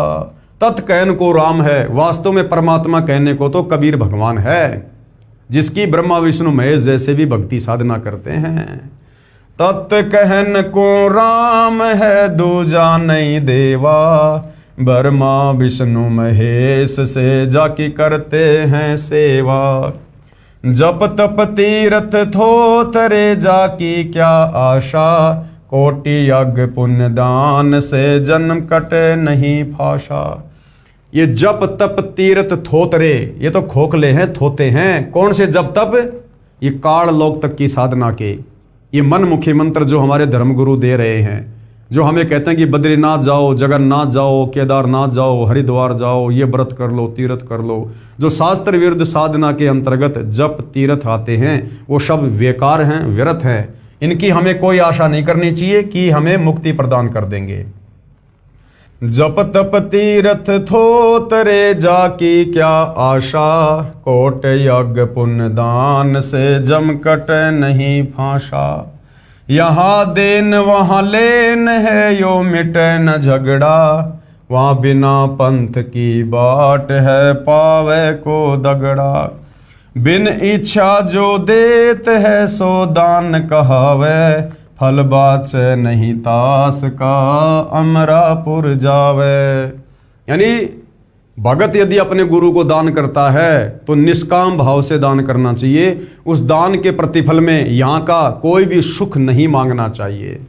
वही साधक अमरापुर यानी सतलोक जाएगा। शकल दीप नौखंड के छतरी जिन जीते, सो तो पद में ना मिले विद्या गुण चीते। कोटि उनंचा पृथ्वी जिन दीनी दाना, परशुराम अवतार को कीनी कुर्बाना। कंचन मेर सुमेर रे आए सब माही, कामधेनु कल्प रक्ष रे सो दान कराही। सुर नर मुनि जन सेव ही सनकादिक ध्यावे, शेष सहस मुख रटत है जक पार ना पावे। ब्रह्मा विष्णु महेश रे देवा दरबारी, शंख कल्प युग हो गए जाकी खुले नहीं तारी। सर्व कला संपूर्ण रे सब पीरन का पीरा, अनंत लोक में गाज है जाका नाम कबीरा। परले शंख अशंख रे पल माही बिहानी, गरीबदास निज नाम की महिमा हम जानी। गुरुदेव भगवान क्या सरलार्थ कर रहे हैं? राम तो सबको कहते हैं, परंतु पूर्ण ब्रह्म तो एक ही है। यानी जनता की अदालत में जनता ने जो सवाल किया है कि ये भगवान कितने प्रकार के हैं, ये कितने प्रभु हैं और हमें किसकी भक्ति करनी चाहिए। राम तो सबको कहते हैं, परंतु पूर्ण ब्रह्म तो एक ही है, दूसरा कोई परमेश्वर नहीं है। ब्रह्मा विष्णु महेश जैसे भी उनकी पूजा करते हैं, परंतु साधना गलत है। तीर्थ व्रत व्यर्थ है, इनकी क्या आशा लगाकर साधना करते हैं। करोड़ यज्ञ व दान करने से काल ब्रह्म का फांसा, यानी जो ये कर्मों का बंधन है, ये समाप्त नहीं होगा। यहाँ पृथ्वी पर दान धर्म किया, यहाँ देन वहाँ लेन है। यहाँ पृथ्वी पर दान धर्म किया, स्वर्ग में सुख भोगा, यानी उस दान धर्म का प्रतिफल आपने स्वर्ग में ले लिया, और फिर वो पुण्य खत्म होते ही फिर उस पृथ्वी के ऊपर जन्म होगा। ये झगड़ा नहीं मिटता। बिना मनोकामना पूर्ति के जो निस्वार्थ दान करता है, वह वास्तव में दान है। उस दान के फल की इच्छा ना करें, नाम जाप करें, वह अमरापुर यानी अविनाशी नगर यानी सतलोक में जाता है। परशुराम ने पूरी पृथ्वी के क्षत्रिय मार डाले थे, परंतु परशुराम भी काल जाल में रह गया। पापों का अंबार लेकर संसार से गया। सत्य पुरुष के दरबार में ब्रह्मा विष्णु तथा महेश जैसे तो दरबारी यानी नौकर हैं। सत्य पुरुष सर्व कलाओं से परिपूर्ण है, सब पीरों का पीर है, जिसकी अनंत लोक में धाक है, उसका नाम कबीर है। संत गरीबदास जी ने कहा है कि नाम की सच्ची साधना करके जो सतलोक में चले गए, वे कभी प्रलय में नष्ट नहीं होते। शंखों असंखों प्रलय होती रही, उनके पल के समान भी नहीं है। निज नाम की महिमा ऐसी है जो हमने जानी है। कौन सा निज नाम? गीता अध्याय 17 श्लोक 23, ओम तत्सत, जो तत्वदर्शी संत से प्राप्त करके भक्ति करते हैं। राग बिलावल शब्द नंबर 21। अविगत राम कबीर है चकवे अविनाशी, ब्रह्मा विष्णु वजीर है शिव करत खवासी। इंद्र कोटि अनंत है जाके प्रतिहारा, वर्ण कुमेर धर्मराय ठाडे दरबारा। 33 कोटि देवता ऋषि 88, वैष्णव कोटि अनंत है गुण गावें राशि। 9 योगेश्वर नाद बरी सुर पूरे संखा, सनकादिक संगीत है अविचल गढ़बंका। शेष गणेश और सरस्वती और लक्ष्मी राजे, सावित्री गौरा रटे गण शंख बिराजे। अनंत कोटि मुनि साध हैं गण गंधर्व ज्ञानी, अर्प पिंड और प्राण कूंजा शंखों दानी। सावत सूर्य अनंत है कुछ गिनती नाही। ये सतलोक की महिमा हो रही है कि वहां पर कैसे कैसे आत्मा रहती हैं, कैसे कैसे ठाठ बाट हैं। जति सती और शीलवंत लीला गुण गाही, चंद्र सूर्य बिनती करे तारा गण गाडे। 5 तत्व हाजिर खड़े हुक्मे दर ठाडे, तीर्थ कोटि अनंत है और नदी विहंगा। 18 बार तो कूरटे जल पवन तरंगा, अष्टकुली पर्वत रटे धर अंबर ध्याना। महताब अग्नि तो कूं जपे साहिब रहमाना, अर्श कुर्श पर सेज है तन तबक तिराजी। एक पलक में करत है सो राज बिराजी, अलख बिनानी कबीर को रंग खूब चवाया। एक पानी की बूंद से संसार बनाया, अनंत कोटि ब्रह्मांड को कछुआर ना पारा। 184 खान का तू सिरजनहारा, सूक्ष्म रूप स्वरूप है वो रंग बिनानी। गरीबदास के मुकुट में हाजिर परवानी। सरलार्थ, अविगत यानी दिव्य परम पुरुष कबीर जी हैं। चकवे यानी चक्रवर्ती, चक्रवर्ती राजा उसे कहते हैं जिसका राज्य पूरी पृथ्वी पर होता है। तो कबीर परमेश्वर का राज्य, उनका साम्राज्य, उनका एम्पायर सर्व ब्रह्मांडों पर है, क्योंकि ये कुल के मालिक हैं, सर्व सृष्टि के सर्जनहार हैं। इसलिए कबीर परमेश्वर वास्तव में चक्रवर्ती हैं। जो सब छोटे राजाओं का मालिक महाराजा होता था, कबीर सत्य पुरुष का राज्य संपूर्ण लोकों पर, जो ब्रह्मा विष्णु महेश ज्योति निरंजन तथा अक्षर पुरुष सहित सब छोटे छोटे देवों का मालिक महाराजा यानी महादेव है, परमात्मा है, अविनाशी है। ब्रह्मा विष्णु तथा शिव भी इनकी खवासी यानी गुलामी करते हैं। इंद्र तथा 33 करोड़ देवता, 88,000 ऋषि, 9 योगेश्वर, शनकादिक चारों, शेषनाग, गणेश, सरस्वती, लक्ष्मी, सावित्री, पार्वती, शंखों गण सब उसी के आदेश से चलते हैं। सबके ऊपर कबीर परमेश्वर का राज है। कबीर जी ने जल की बूंद से मानव शरीर कितना सुंदर बना रखा है। असंख्यों ब्रह्मांडों को तथा 84 लाख प्रकार के जीवों को उत्पन्न करने वाले आप कबीर जी ही हैं, सबके सर्जनहार हैं। संत गरीबदास जी ने कहा है कि अनेकों रूपों में लीला करने वाला परमेश्वर मेरे लिए सिर पर विराजमान है, मेरे सिर पर विराजमान है, मेरे शीश पर विराजमान है। यानी जनता का सवाल था कि किस प्रभु की भक्ति करें, किस भगवान की भक्ति करें। तो कबीर जी के वकील सतगुरु रामपाल जी ने स्पष्ट कर दिया है कि ना तो ब्रह्मा विष्णु महेश की भक्ति करें, ना दुर्गा की भक्ति करें, ना काल ब्रह्म की भक्ति करें, ना अक्षर पुरुष की भक्ति करें। केवल परम अक्षर ब्रह्म सत्य पुरुष कबीर देव ही पूजा के योग्य है।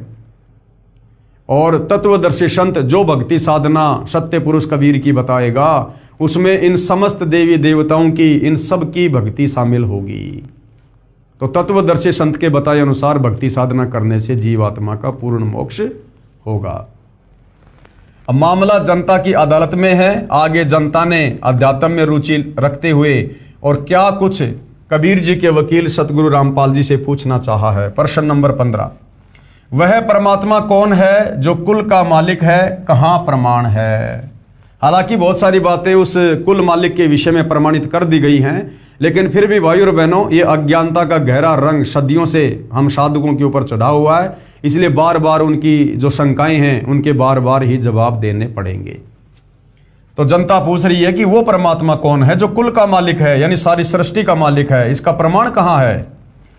तो प्रमाण में सतगुरु रामपाल जी क्या बता रहे हैं। उत्तर, वह परमात्मा परम अक्षर ब्रह्म है, जो गीता अध्याय 8 श्लोक 3 में काल ब्रह्म के द्वारा कहा गया है कि वो तत्व ब्रह्म है, जो कुल का मालिक है। इसका प्रमाण देखिए, श्रीमद् भगवत गीता अध्याय 15 श्लोक 1 से 4 तथा 16-17 में है। गीता अध्याय 15 श्लोक 1 से 4 का सारांश व भावार्थ है कि उल्टे लटके हुए वृक्ष के समान संसार को जानो। जैसे वृक्ष की जड़ें तो ऊपर हैं, नीचे तीनों गुण रूपी शाखाएं जानो, ब्रह्मा विष्णु महेश। गीता अध्याय 15 श्लोक 1 में यह भी स्पष्ट किया है कि तत्वदर्शी संत की क्या पहचान है। क्या पहचान है। तत्वदर्शी संत वो है जो संसार रूपी वृक्ष के सर्वांग यानी सभी भाग भिन्न भिन्न बताए। तो सतगुरु रामपाल जी ने संसार रूपी वृक्ष का पेड़ दिखाकर, चित्र दिखाकर पहले क्लियर कर दिया है कि ये जो उल्टा लटका हुआ संसार रूपी वृक्ष है, इसकी जड़ तो है पूर्ण परमात्मा कबीर साहिब, जो सर्व सृष्टि के मालिक हैं। पेड़ का जो तना है वो है अक्षर पुरुष, सात संग ब्रह्मांड का स्वामी। उस तने से जो एक मोटी डार निकल रही है वो है ये काल ब्रह्म क्षर पुरुष 21 ब्रह्मांड का स्वामी। और उस एक मोटी डार से जो 3 टहनियां निकल रही हैं, 3 शाखाएं हैं, वो हैं ब्रह्मा विष्णु महेश। और उन टहनियों के जो ये पत्ते हैं वो हैं पात रूप संसार, आप और हम सब जीव। तो जो संत इस प्रकार से उल्टे लटके हुए संसार रूपी वृक्ष की व्याख्या कर देगा, प्रत्येक भाग को, प्रत्येक भगवान को समझा देगा, वो वास्तव में तत्वदर्शी संत होगा। तो भाइयों और बहनों, इस विश्व में सतयुग से लेकर वर्तमान समय तक, जब तक सतगुरु रामपाल जी ने ये तत्व ज्ञान देना प्रारंभ नहीं किया था, आज से पहले किसी भी साधु संत महात्मा ऋषि ज्ञानी विद्वान आचार्य शंकराचार्य ने इस प्रकार से जो गीता अध्याय 15 श्लोक 1 से 4 में लिखा है, उस उल्टे लटके हुए संसार रूपी वृक्ष की भिन्न भिन्न व्याख्या करके समाज को नहीं बताई। इसे स्वयं सिद्ध है कि सतगुरु रामपाल जी ही गीता अध्याय 4 श्लोक 34 के अनुसार वो तत्वदर्शी संत हैं, जो यहाँ पर स्वयं प्रकट हैं, विद्यमान हैं। और इनकी शरण में आकर इनके बताए अनुसार भक्ति साधना करने से ही हमारी पूर्ण मुक्ति संभव है। विशेष आगे क्या बताया जा रहा है, वेद मंत्रों की जो आगे फोटोकॉपियां लगाई हैं ये आर्य समाज के आचार्यों तथा महर्षि दयानंद द्वारा अनुवादित हैं, जो सार्वधिक आर्य प्रतिनिधि सभा दिल्ली द्वारा प्रकाशित है, जिनमें वर्णन है कि परमेश्वर स्वयं पृथ्वी पर सहशरीर प्रकट होकर कवियों की तरह आचरण करता हुआ सत्य आध्यात्मिक ज्ञान सुनाता है। प्रमाण ऋग्वेद मंडल 9 सूक्त 86 मंत्र 26 और 27, ऋग्वेद मंडल 9 सूक्त 82 मंत्र 1 और 2, सूक्त 96 मंत्र 16 से 20, ऋग्वेद मंडल 9 सूक्त 94 मंत्र 1, ऋग्वेद मंडल 9 सूक्त 95 मंत्र 2, ऋग्वेद मंडल 9 सूक्त 20 मंत्र 1, ऋग्वेद मंडल 9 सूक्त 54 मंत्र 3 में इन मंत्रों में कहा है कि परमात्मा सर्वभवनों यानी लोकों के ऊपर के लोक में विराजमान है, यानी सतलोक में विराजमान है। जब जब पृथ्वी पर अज्ञान की वृद्धि होने से अधर्म बढ़ जाता है तो परमात्मा स्वयं सहशरीर चलकर पृथ्वी पर प्रकट होकर यथार्थ आध्यात्मिक ज्ञान का प्रचार लोकोक्तियों, शब्दों, चौपाइयों, साखियों, कविताओं के माध्यम से कवियों जैसा आचरण करके घूम फिर कर करता है, जिस कारण से एक प्रसिद्ध कवि की उपाधि भी प्राप्त करता है। यानी वेदों में परमात्मा को कवि कहा गया है। गीता अध्याय 8 श्लोक नंबर 9 में परमेश्वर को कवि की संज्ञा दी गई है, क्योंकि वो कवियों की तरह आचरण करता हुआ लोगों को ज्ञान समझाता है। कृपया देखिए उपरोक्त मंत्रों की फोटोकॉपी इसी पुस्तक के पेज नंबर 314 पर, जो हम आगे देखेंगे। परमात्मा ने अपने मुख कमल से ज्ञान बोलकर सुनाया था। कब? सतयुग में, त्रेता युग में, द्वापर में, कलयुग में, और वर्तमान में भी वो परमात्मा कबीर देव स्वयं ही सतगुरु रामपाल जी के रूप में आकर ये ज्ञान अपने मुख कमल से सुना रहे हैं। उसे सूक्ष्म वेद कहते हैं, क्योंकि वेद प्रमाणित करते हैं कि परमात्मा खुद सतलोक से चलकर पृथ्वी पर प्रकट होकर अपने द्वारा रची गई सृष्टि का यथावत ज्ञान देते हैं। अन्य 21 ब्रह्मांड में कोई भी प्राणी सृष्टि रचना के विषय में, सतलोक की साधना के विषय में परिचित नहीं है, इसलिए परमात्मा ने स्वयं ही सतलोक से चलकर गति करके आना पड़ता है। उसी को तत्व ज्ञान भी कहते हैं। तत्व ज्ञान का प्रचार करने के कारण परमात्मा तत्वदर्शी संत भी कहलाने लगता है। तो वर्तमान में धरती पर तत्वदर्शी संत कौन कहला रहे हैं? सतगुरु रामपाल जी। और तत्व ज्ञान का प्रचार करने के चलते परमात्मा को तत्वदर्शी संत कहते हैं। तो भाई और बहनों, सतगुरु रामपाल जी स्वयं पूर्ण ब्रह्म परमात्मा है, परमेश्वर हैं। इस उलझे हुए, सदियों से उलझे हुए इस आध्यात्मिक ज्ञान को उस परमेश्वर के अलावा तत्वदर्शी संत की भूमिका करके दूसरा कोई सुलझा नहीं सकता है, क्योंकि 21 ब्रह्मांड में यह तत्व ज्ञान इस काल ब्रह्म को भी नहीं है, तो फिर काल के अधीन इन साधु संत महात्मा देवी देवताओं को कहाँ से हो जाएगा। इसलिए भाई और बहनों, इस काल के 21 ब्रह्मांड में परमात्मा सतलोक से चलकर स्वयं ही एक तत्वदर्शी संत की भूमिका करके इस ज्ञान का प्रचार करते हैं। तत्व ज्ञान का प्रचार करने के कारण परमात्मा तत्वदर्शी संत भी कहलाने लगता है। उस तत्वदर्शी संत रूप में प्रकट परमात्मा ने संसार रूपी वृक्ष के सर्वांग इस प्रकार बताए हैं।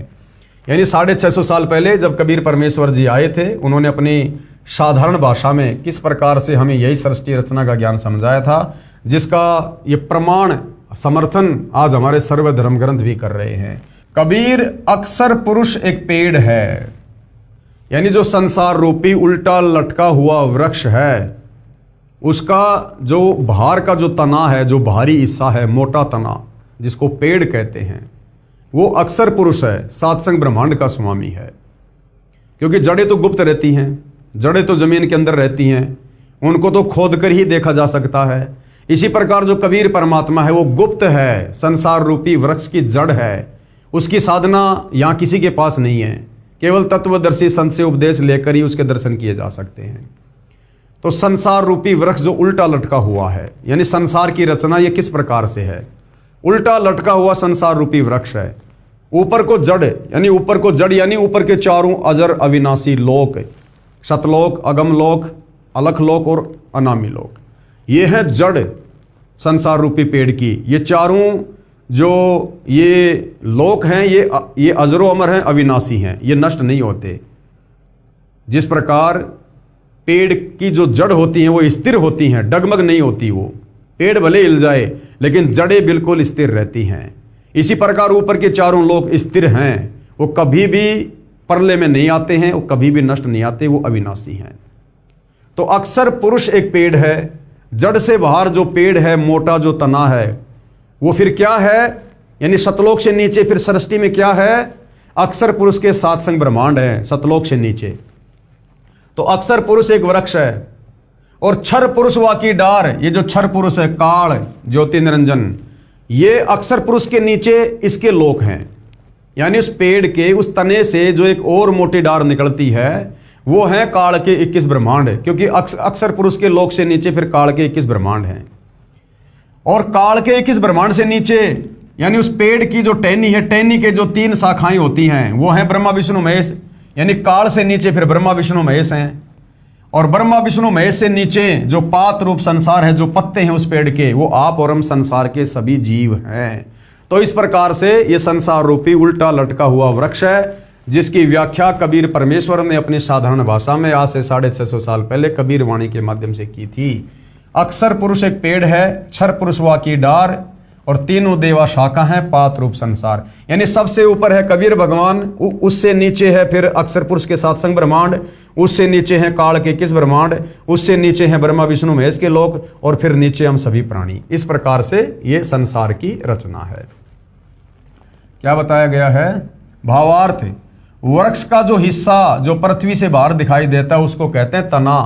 जैसे संसार रूपी वृक्ष का जो तना है वो तो अक्षर पुरुष है, और उस तने से मोटी डार निकलती है वो क्षर पुरुष जानो, यानी काल जानो, और डार के मानो 3 शाखाएं निकलती हों, उनको तीनों देवता रजगुण ब्रह्मा जी, सतगुण विष्णु जी तथा तमगुण शंकर जानो, तथा इन शाखाओं पर टहनियों व इन पत्तों को संसार जानो।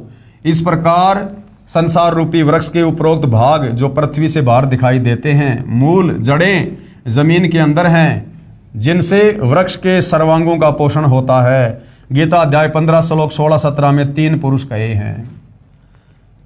यानी जनता ने जो सवाल किया था कि प्रभु कितने हैं, भगवान कितने हैं, और हमने किस भगवान की पूजा करनी चाहिए, तो कबीर जी के वकील सतगुरु रामपाल जी समझा रहे हैं कि गीता अध्याय 15 श्लोक 16 और 17 में 3 पुरुष यानी 3 भगवान कहे हैं। श्लोक 16 में 2 भगवान कहे हैं, 2 पुरुष हैं। एक तो क्षर पुरुष ये काल, दूसरा अक्षर पुरुष ये परब्रह्म जिसके सात्संग ब्रह्मांड है। दोनों की स्थिति ऊपर बता दी कि दोनों नाशवान हैं, इनके लोकों में रहने वाले जीव भी नाशवान हैं, इनके लोक भी नाशवान हैं। गीता अध्याय 15 श्लोक 16 में भी कहा है कि क्षर पुरुष तथा अक्षर पुरुष दोनों नाशवान हैं, यानी इनके जन्म और मृत्यु होती हैं। इनके अंतर्गत जितने भी प्राणी हैं वे भी नाशवान हैं, परंतु आत्मा तो किसी की भी नहीं मरती। गीता अध्याय 15 श्लोक 17 में कहा कि उत्तम पुरुष अर्थात पुरुषोत्तम तो क्षर पुरुष और अक्षर पुरुष से भिन्न है, लेकिन जो उत्तम पुरुष है, सर्वश्रेष्ठ परमात्मा है, गीता अध्याय 15 श्लोक 17 में फिर क्या कहा गया कि उत्तम पुरुष तु अन्य परमात्मा इति उदाहरते, यानी वास्तव में पुरुषोत्तम भगवानों का भगवान तो ये क्षर पुरुष और अक्षर पुरुष से भिन्न है, जो तीनों लोकों में प्रवेश करके सबका धारण पोषण करता है, वास्तव में अविनाशी है। तो उसकी पूजा करनी चाहिए, उसकी भक्ति करनी चाहिए, परंतु आत्मा तो किसी की भी नहीं मरती। गीता अध्याय 15 श्लोक 17 में कहा है कि उत्तम पुरुष अर्थात पुरुषोत्तम तो क्षर पुरुष यानी काल और अक्षर पुरुष यानी पर ब्रह्म से भिन्न है, जिसको परमात्मा कहा गया है। इसी प्रभु की जानकारी गीता अध्याय 8 श्लोक 3 में है, जिसको परम अक्षर ब्रह्म कहा है। गीता अध्याय 15 श्लोक 17 में इसी का वर्णन है। यही प्रभु तीनों लोकों में प्रवेश करके सबका धारण पोषण करता है। यह वास्तव में अविनाशी परमेश्वर है। मूल यानी जड़ से ही वृक्ष की परवरिश होती है। तो संसार रूपी वृक्ष की जो जड़ है, जो मूल है, वो कबीर भगवान है, परम अक्षर ब्रह्म है। इसलिए सबका धारण पोषण करने वाला परम अक्षर ब्रह्म है, यानी वो कबीर भगवान है। जैसे पहले गीता अध्याय 15 श्लोक 1 से 4 में बताया है कि ऊपर को जड़ यानी मूल वाला और नीचे को शाखा वाला संसार रूपी वृक्ष है। जड़ से ही वृक्ष का धारण पोषण होता है, यानी जड़ से ही वृक्ष को खुराक मिलती है। इसी प्रकार कबीर भगवान से ही सर्व लोकों को, सर्व ब्रह्मांडों को, सातसंग ब्रह्मांडों को, 21 ब्रह्मांडों को, जितने भी प्राणी हैं सबको पोषण मिलता है, धारण पोषण होता है। इसलिए परम अक्षर ब्रह्म जो संसार रूपी वृक्ष की जड़ यानी मूल है, यही सर्व पुरुषों यानी सभी भगवानों का पालनहार, इनका विस्तार रचना करने वाला सर्जनहार है। यही कुल का मालिक है। यह वही है जो काशी शहर भारत में जुलाहा था, कबीर नाम से जाना जाता है। और ये वही है, ये वही कबीर है, वही जुलाहा है जो वर्तमान कलयुग की पिछली पीढ़ी में, इस भक्ति युग में 8 सितंबर 1951 से गांव धनाना, जिला सोनीपत, हरियाणा में प्रकट होकर सन 1994 से अपने तत्व ज्ञान का प्रचार प्रसार कर रहे हैं, अर्थात सतगुरु रामपाल जी। ये वही कुल के मालिक हैं, संसार रूपी वृक्ष की जड़ हैं, मूल है, सबका धारण पोषण करने वाले, गीता अध्याय 15 श्लोक 17 वाले पुरुषोत्तम हैं। तो वर्तमान में सतगुरु रामपाल जी जो तत्वदर्शी संत की भूमिका कर रहे हैं, इन्हीं की शरण ग्रहण करके हम जन्म और मरण से छुटकारा प्राप्त कर सकते हैं। यही प्रभु, यही भगवान, यही परमेश्वर, जिसे गीता अध्याय 4 श्लोक 34 में तत्वदर्शी संत की उपमा दी गई है, इन्हीं की भक्ति करने से, इन्हीं के अनुसार भक्ति करने से, इन्हीं के द्वारा बताई गई मर्यादाओं में रहकर भक्ति करने से हमारा जन्म मरण खत्म होगा, अन्यथा नहीं। आगे जनता की अदालत में जनता ने और सवाल किया, प्रश्न नंबर 16, क्या रजगुण ब्रह्मा, सतगुण विष्णु तथा तम गुण शंकर यानी शिव जी की पूजा भक्ति करनी चाहिए?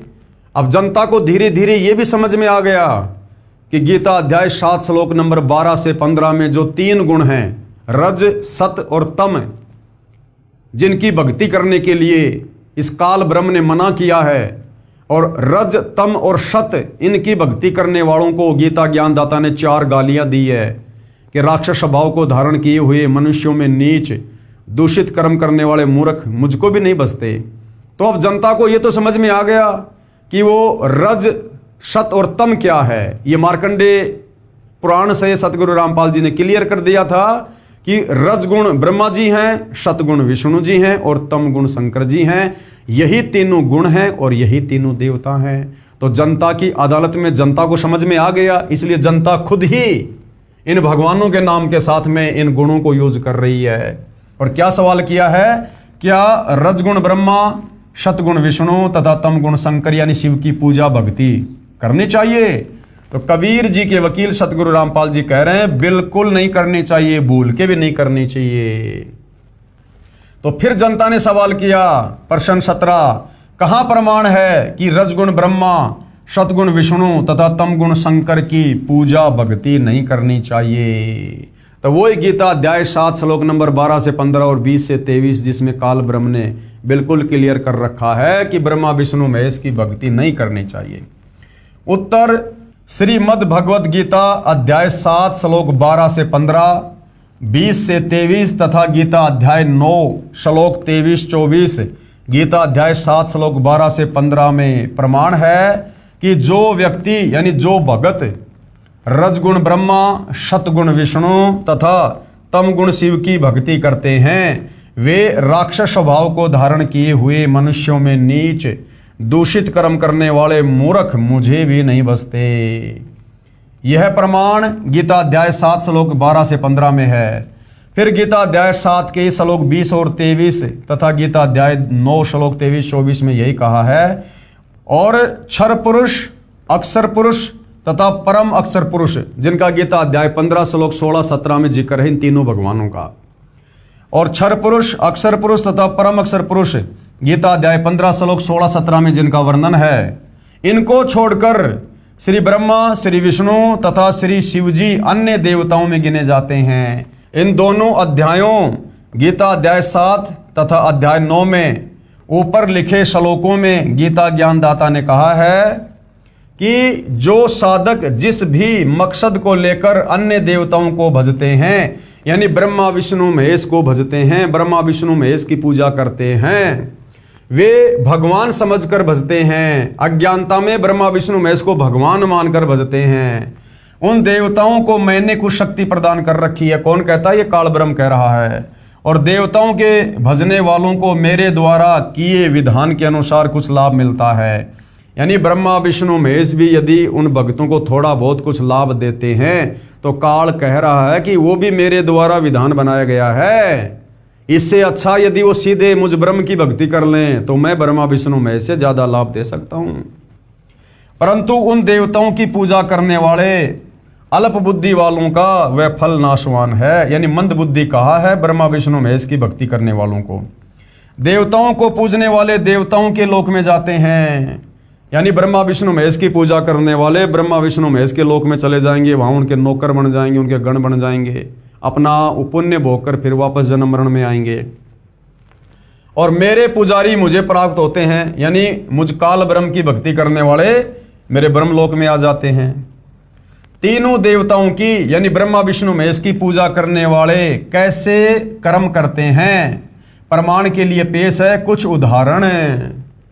यानी गीता ज्ञानदाता काल ब्रह्म ने ब्रह्मा विष्णु महेश की साधना करने वालों को 4 गालियां क्यों दी हैं, इस बात का उदाहरण दिया जा रहा है कि ब्रह्मा विष्णु महेश की भक्ति करने वालों को कभी भी सद्बुद्धि नहीं आ सकती, कभी भी वो पाप कर्म करने से पीछे नहीं हट सकते, वो कभी भी कोई भी निष्ठापूर्ण कार्य काल प्रेरणा से कर सकते हैं, उनकी कोई मर्यादा कोई स्टैंड नहीं होता है। विचार करें, क्या बता रहे हैं गुरुदेव, विचार करें। रावण ने भगवान शिव जी को मृत्युंजय अजरो अमर सर्वेश्वर मानकर भक्ति की। जिन ब्रह्मा विष्णु महेश की भक्ति करने के लिए गीता जी मना कर रही है, रावण ने शंकर जी को यानी तमोगुणी शंकर को भगवान मानकर सर्वेश्वर महेश्वर अजरो अमर मानकर, जो लोग कहते हैं कि रावण बहुत बड़ा पंडित था, ज्ञानी था, 4 वेदों का ज्ञाता था, तो ये देख लो रावण को कितना ज्ञान था। अगर रावण को वेदों का ज्ञान होता तो रावण कभी भी शंकर जी को अजरो अमर मृत्युंजय मानकर भक्ति नहीं करता। वो गीता अध्याय 4 श्लोक 34 में वर्णित तत्वदर्शी संत की खोज करके, फिर गीता अध्याय 17 श्लोक 23 में वर्णित पूर्ण ब्रह्म परमेश्वर का 3 मंत्र का जाप करता। लेकिन शंकर की भक्ति करने के चलते, जो शंकर नाशवान है, जिस शंकर की भक्ति करने के लिए गीता ज्ञानदाता गीता अध्याय 7 श्लोक 12 से 15 में मना कर रहा है, रावण ने उसकी भक्ति की और उसकी भक्ति करने के चलते अंत में रावण की दुर्गति हुई और कुत्ते वाली मौत हुई। विचार करें, रावण ने भगवान शिव जी को मृत्युंजय अजरो अमर सर्वेश्वर मानकर भक्ति की, 10 बार सिर काटकर समर्पित कर दिया, जिसके बदले में युद्ध के समय 10 शीश रावण को प्राप्त हुए। यानी ये तीनों देवता जैसा जीव का ये कर्म होता है, ये उतना ही उसको वापस दे देते हैं, अपनी तरफ से 1 टका भी नहीं दे सकते, 1% भी। तो रावण ने भगवान शंकर को सर्वेश्वर महेश्वर मानकर 10 बार अपने शीश उनके चरणों में समर्पित कर दिए थे काटकर। और जब युद्ध का समय आया तो भगवान शंकर ने रावण को 10 शीश वापस दे दिए, लेकिन मुक्ति नहीं दे पाया, सद्बुद्धि नहीं दे पाया। 10 बार सिर काटकर समर्पित कर दिया, जिसके बदले में युद्ध के समय 10 शीश रावण को प्राप्त हुए, परंतु मुक्ति नहीं हुई और राक्षस कहलाया। यानी शंकर की भक्ति करने वाला जो साधक। और गुरुदेव ने बताया कि रावण जैसी भगवान शंकर की भक्ति आज वर्तमान में भी कोई व्यक्ति नहीं कर सकता। रावण ने 10 बार शीश काट के चढ़ा दिया, आज कोई उंगली का नाखून उतार कर भी शंकर जी के चरणों में नहीं चढ़ा पाएगा। उस रावण की भी मुक्ति नहीं हुई, दुर्गति हुई, तो वर्तमान शंकर के साधकों का क्या हाल होगा। और अंत में राक्षस कहलाया वो। ये दोष रावण के गुरुदेव का है, जिस नादान नीम हकीम ने वेदों को ठीक से ना समझकर अपनी सोच से तमोगुण युक्त भगवान शिव को ही पूर्ण परमात्मा बताया, तथा भोली भाली आत्मा रावण ने झूठे गुरुदेव पर विश्वास करके जीवन व अपने कुल का नाश किया। और यही गलती भाई और बहनों वर्तमान में आप और हम कर रहे थे। जिस प्रकार रावण के उस नीम हकीम गुरु ने रावण को केवल यही बताया कि भगवान शंकर ही सर्वेश्वर है, महेश्वर है, अजरो अमर है, ये देवों के देव महादेव है, यही सृष्टि गोरसते हैं, यही संहार करते हैं, इन्हीं की भक्ति से मुक्ति होती है। और रावण दृढ़ होकर अपने गुरुदेव की बात पर विश्वास करके लग गया। ये स्थिति भाई और बहनों सदियों से यहाँ चलती आ रही है। आप और हमें हमारे इन नीम हकीम तत्व ज्ञानहीन आचार्य शंकराचार्य धर्म गुरुओं ने यही बताया कि ब्रह्मा विष्णु महेश अजरो अमर हैं, सर्वेश्वर हैं, महेश्वर हैं, इनके कोई माता पिता नहीं हैं, इनकी भक्ति करने से मुक्ति हो जाती है। और हमारे पूर्वज और हम दृढ़ होकर भक्ति पर लगे और अंत में भाई और बहनों दुर्गति के अलावा कुछ भी हाथ नहीं लगा। ये तो अच्छा हुआ कि परमेश्वर ने स्वयं आकर सतगुरु रामपाल जी के रूप में आप और हमें ये तत्व ज्ञान दे दिया, सृष्टि रचना समझा दी, सर्व धर्मशास्त्रों का निचोड़ निकाल के दे दिया, हमें भक्ति का दाना दाना समझ में आ गया और हम उस परम अक्षर ब्रह्म की भक्ति में लग गए। अन्यथा आप और हमारी भी रावण की तरह दुर्गति होती, दुर्गति। तो ये दोष बताया उन नकली गुरुओं का जो गांव गांव में बैठे हैं, जनता को शास्त्र विरुद्ध साधना देकर भक्ति करके ठग रहे हैं। दूसरा उदाहरण दिया एक भस्मागिरी नाम का साधक था, एक भस्मागिरी नाम का साधक था, जिसने शिवजी यानी तमोगुण शंकर को ही इष्ट मानकर शीर्षासन, ऊपर को पैर नीचे को शीश करके 12 वर्ष तक साधना की, भगवान शिव को वचनबद्ध करके और भस्म कंडा ले लिया। भस्मागिरी नाम का भगत और भगवान शंकर के घर के आगे शीर्षासन करके, नीचे को सिर ऊपर को पैर करके 12 साल तक भक्ति साधना कर रहा है। अब विचार करो भाई और बहनों, अगर भगवान शंकर को वेदों का ज्ञान होता, गीता का ज्ञान होता, शास्त्र अनुकूल सत भक्ति का ज्ञान होता, पूर्ण परमात्मा का ज्ञान होता, तो क्या भगवान शंकर अपने साधक को ये बात नहीं बताता कि भाई तू क्या कर रहा है? अरे वेदों में कहीं भी इस प्रकार की साधना करने का उल्लेख नहीं है नादान, ये तो हठ योग है, तू तो तप कर रहा है, तप करने वालों को तो काल नरक में ठोकता है, ये मेरी साधना नहीं है। अगर शंकर जी को ज्ञान होता तो अपने भगत को सही साधना बताता, लेकिन शंकर जी 12 साल से देख रहे हैं और प्रसन्न हो रहे हैं कि देखो मेरे लिए लोग कितनी कठिन साधना कर रहे हैं। तो शंकर जी को भी तत्व ज्ञान नहीं, शंकर जी को भी सत्य साधना का ज्ञान नहीं। 12 वर्ष तक साधना की, भगवान शिव को वचनबद्ध करके भस्म कंडा ले लिया। भस्म कंडा शंकर जी के हाथ में पहने जाने वाला एक कड़ा था। उसकी क्या खासियत थी? अगर वो कड़ा जिस हाथ में पहन रखा है, उस हाथ को यदि किसी के सर पे रख के कह दिया जाए भस्म, तो वो व्यक्ति भस्म हो जाता था, उसकी राख बन जाती थी। तो भस्मागिरी के मन में क्या दोष था कि ये भस्म कंडा में तपस्या करके शंकर को वचनबद्ध करके प्राप्त कर लूं और उसके बाद शंकर को ही मारूंगा, उसकी राख बना दूंगा और उसकी पत्नी पार्वती को अपनी पत्नी बनाऊंगा। यानी शंकर की भक्ति करने वाले के मन में इतना भयंकर दोष। इसलिए गीता अध्याय 7 श्लोक 12 से 15 में कहा कि ब्रह्मा विष्णु महेश की पूजा करने वाले राक्षस स्वभाव को धारण किए हुए मनुष्यों में नीच दूषित कर्म करने वाले मूर्ख होते हैं। अब वो राक्षस कहलाए फिर आगे चल के, क्योंकि उसने वही कर्म किया। अपने इष्ट को मारने चला भस्म कंडा प्राप्त करके, और अपने इष्ट की जो पत्नी थी, जो उसकी माता के समान थी, उसको अपनी पत्नी बनाने चला। तो इससे बढ़कर वो राक्षस स्वभाव को धारण किए हुए मनुष्यों में नीच व्यक्ति कौन होंगे? भगवान शिव जी को ही मारने लगा। उद्देश्य यह था कि भस्म कंडा प्राप्त करके भगवान शिव जी को मारकर पार्वती जी को पत्नी बनाऊंगा। भगवान श्री शिव जी डर के मारे भाग गए। फिर श्री विष्णु जी ने उस भस्मासुर को गंडस्त नाच नचाकर उसी भस्म कंडे से भस्म किया। अब भाई ब्रह्मा विष्णु महेश तो तीनों एक ही कैटेगरी के हैं, इनमें तो बराबर की शक्ति है। जब शंकर जी उसके आगे होके भग लिए तो विष्णु जी कहाँ से बचाव कर देंगे? तो विष्णु रूप में खुद कबीर परमात्मा जी ने और पार्वती जी का रूप बनाकर और उस भस्मागिरी को गंडस्त नाच नचाकर उसको भस्म करके फिर शंकर जी को शांत किया।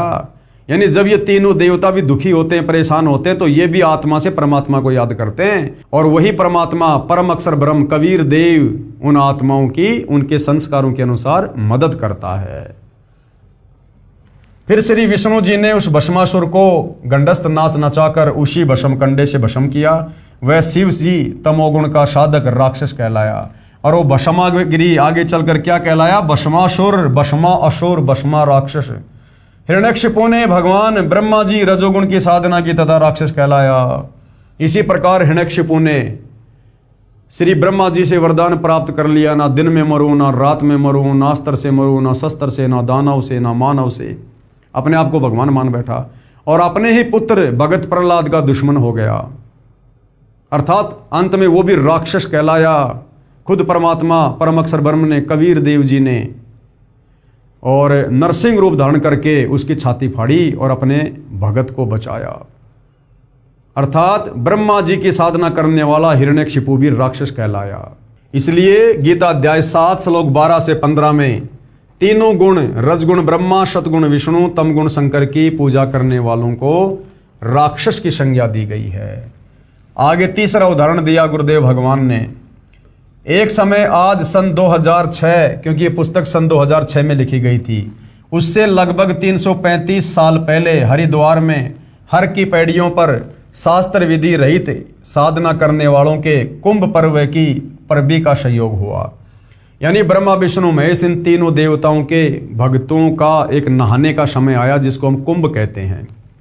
वहां पर सर्व ये त्रिगुण उपासक यानी ब्रह्मा विष्णु महेश के उपासक महात्मा जन स्नानार्थ पहुंचे, नहाने के लिए पहुंचे।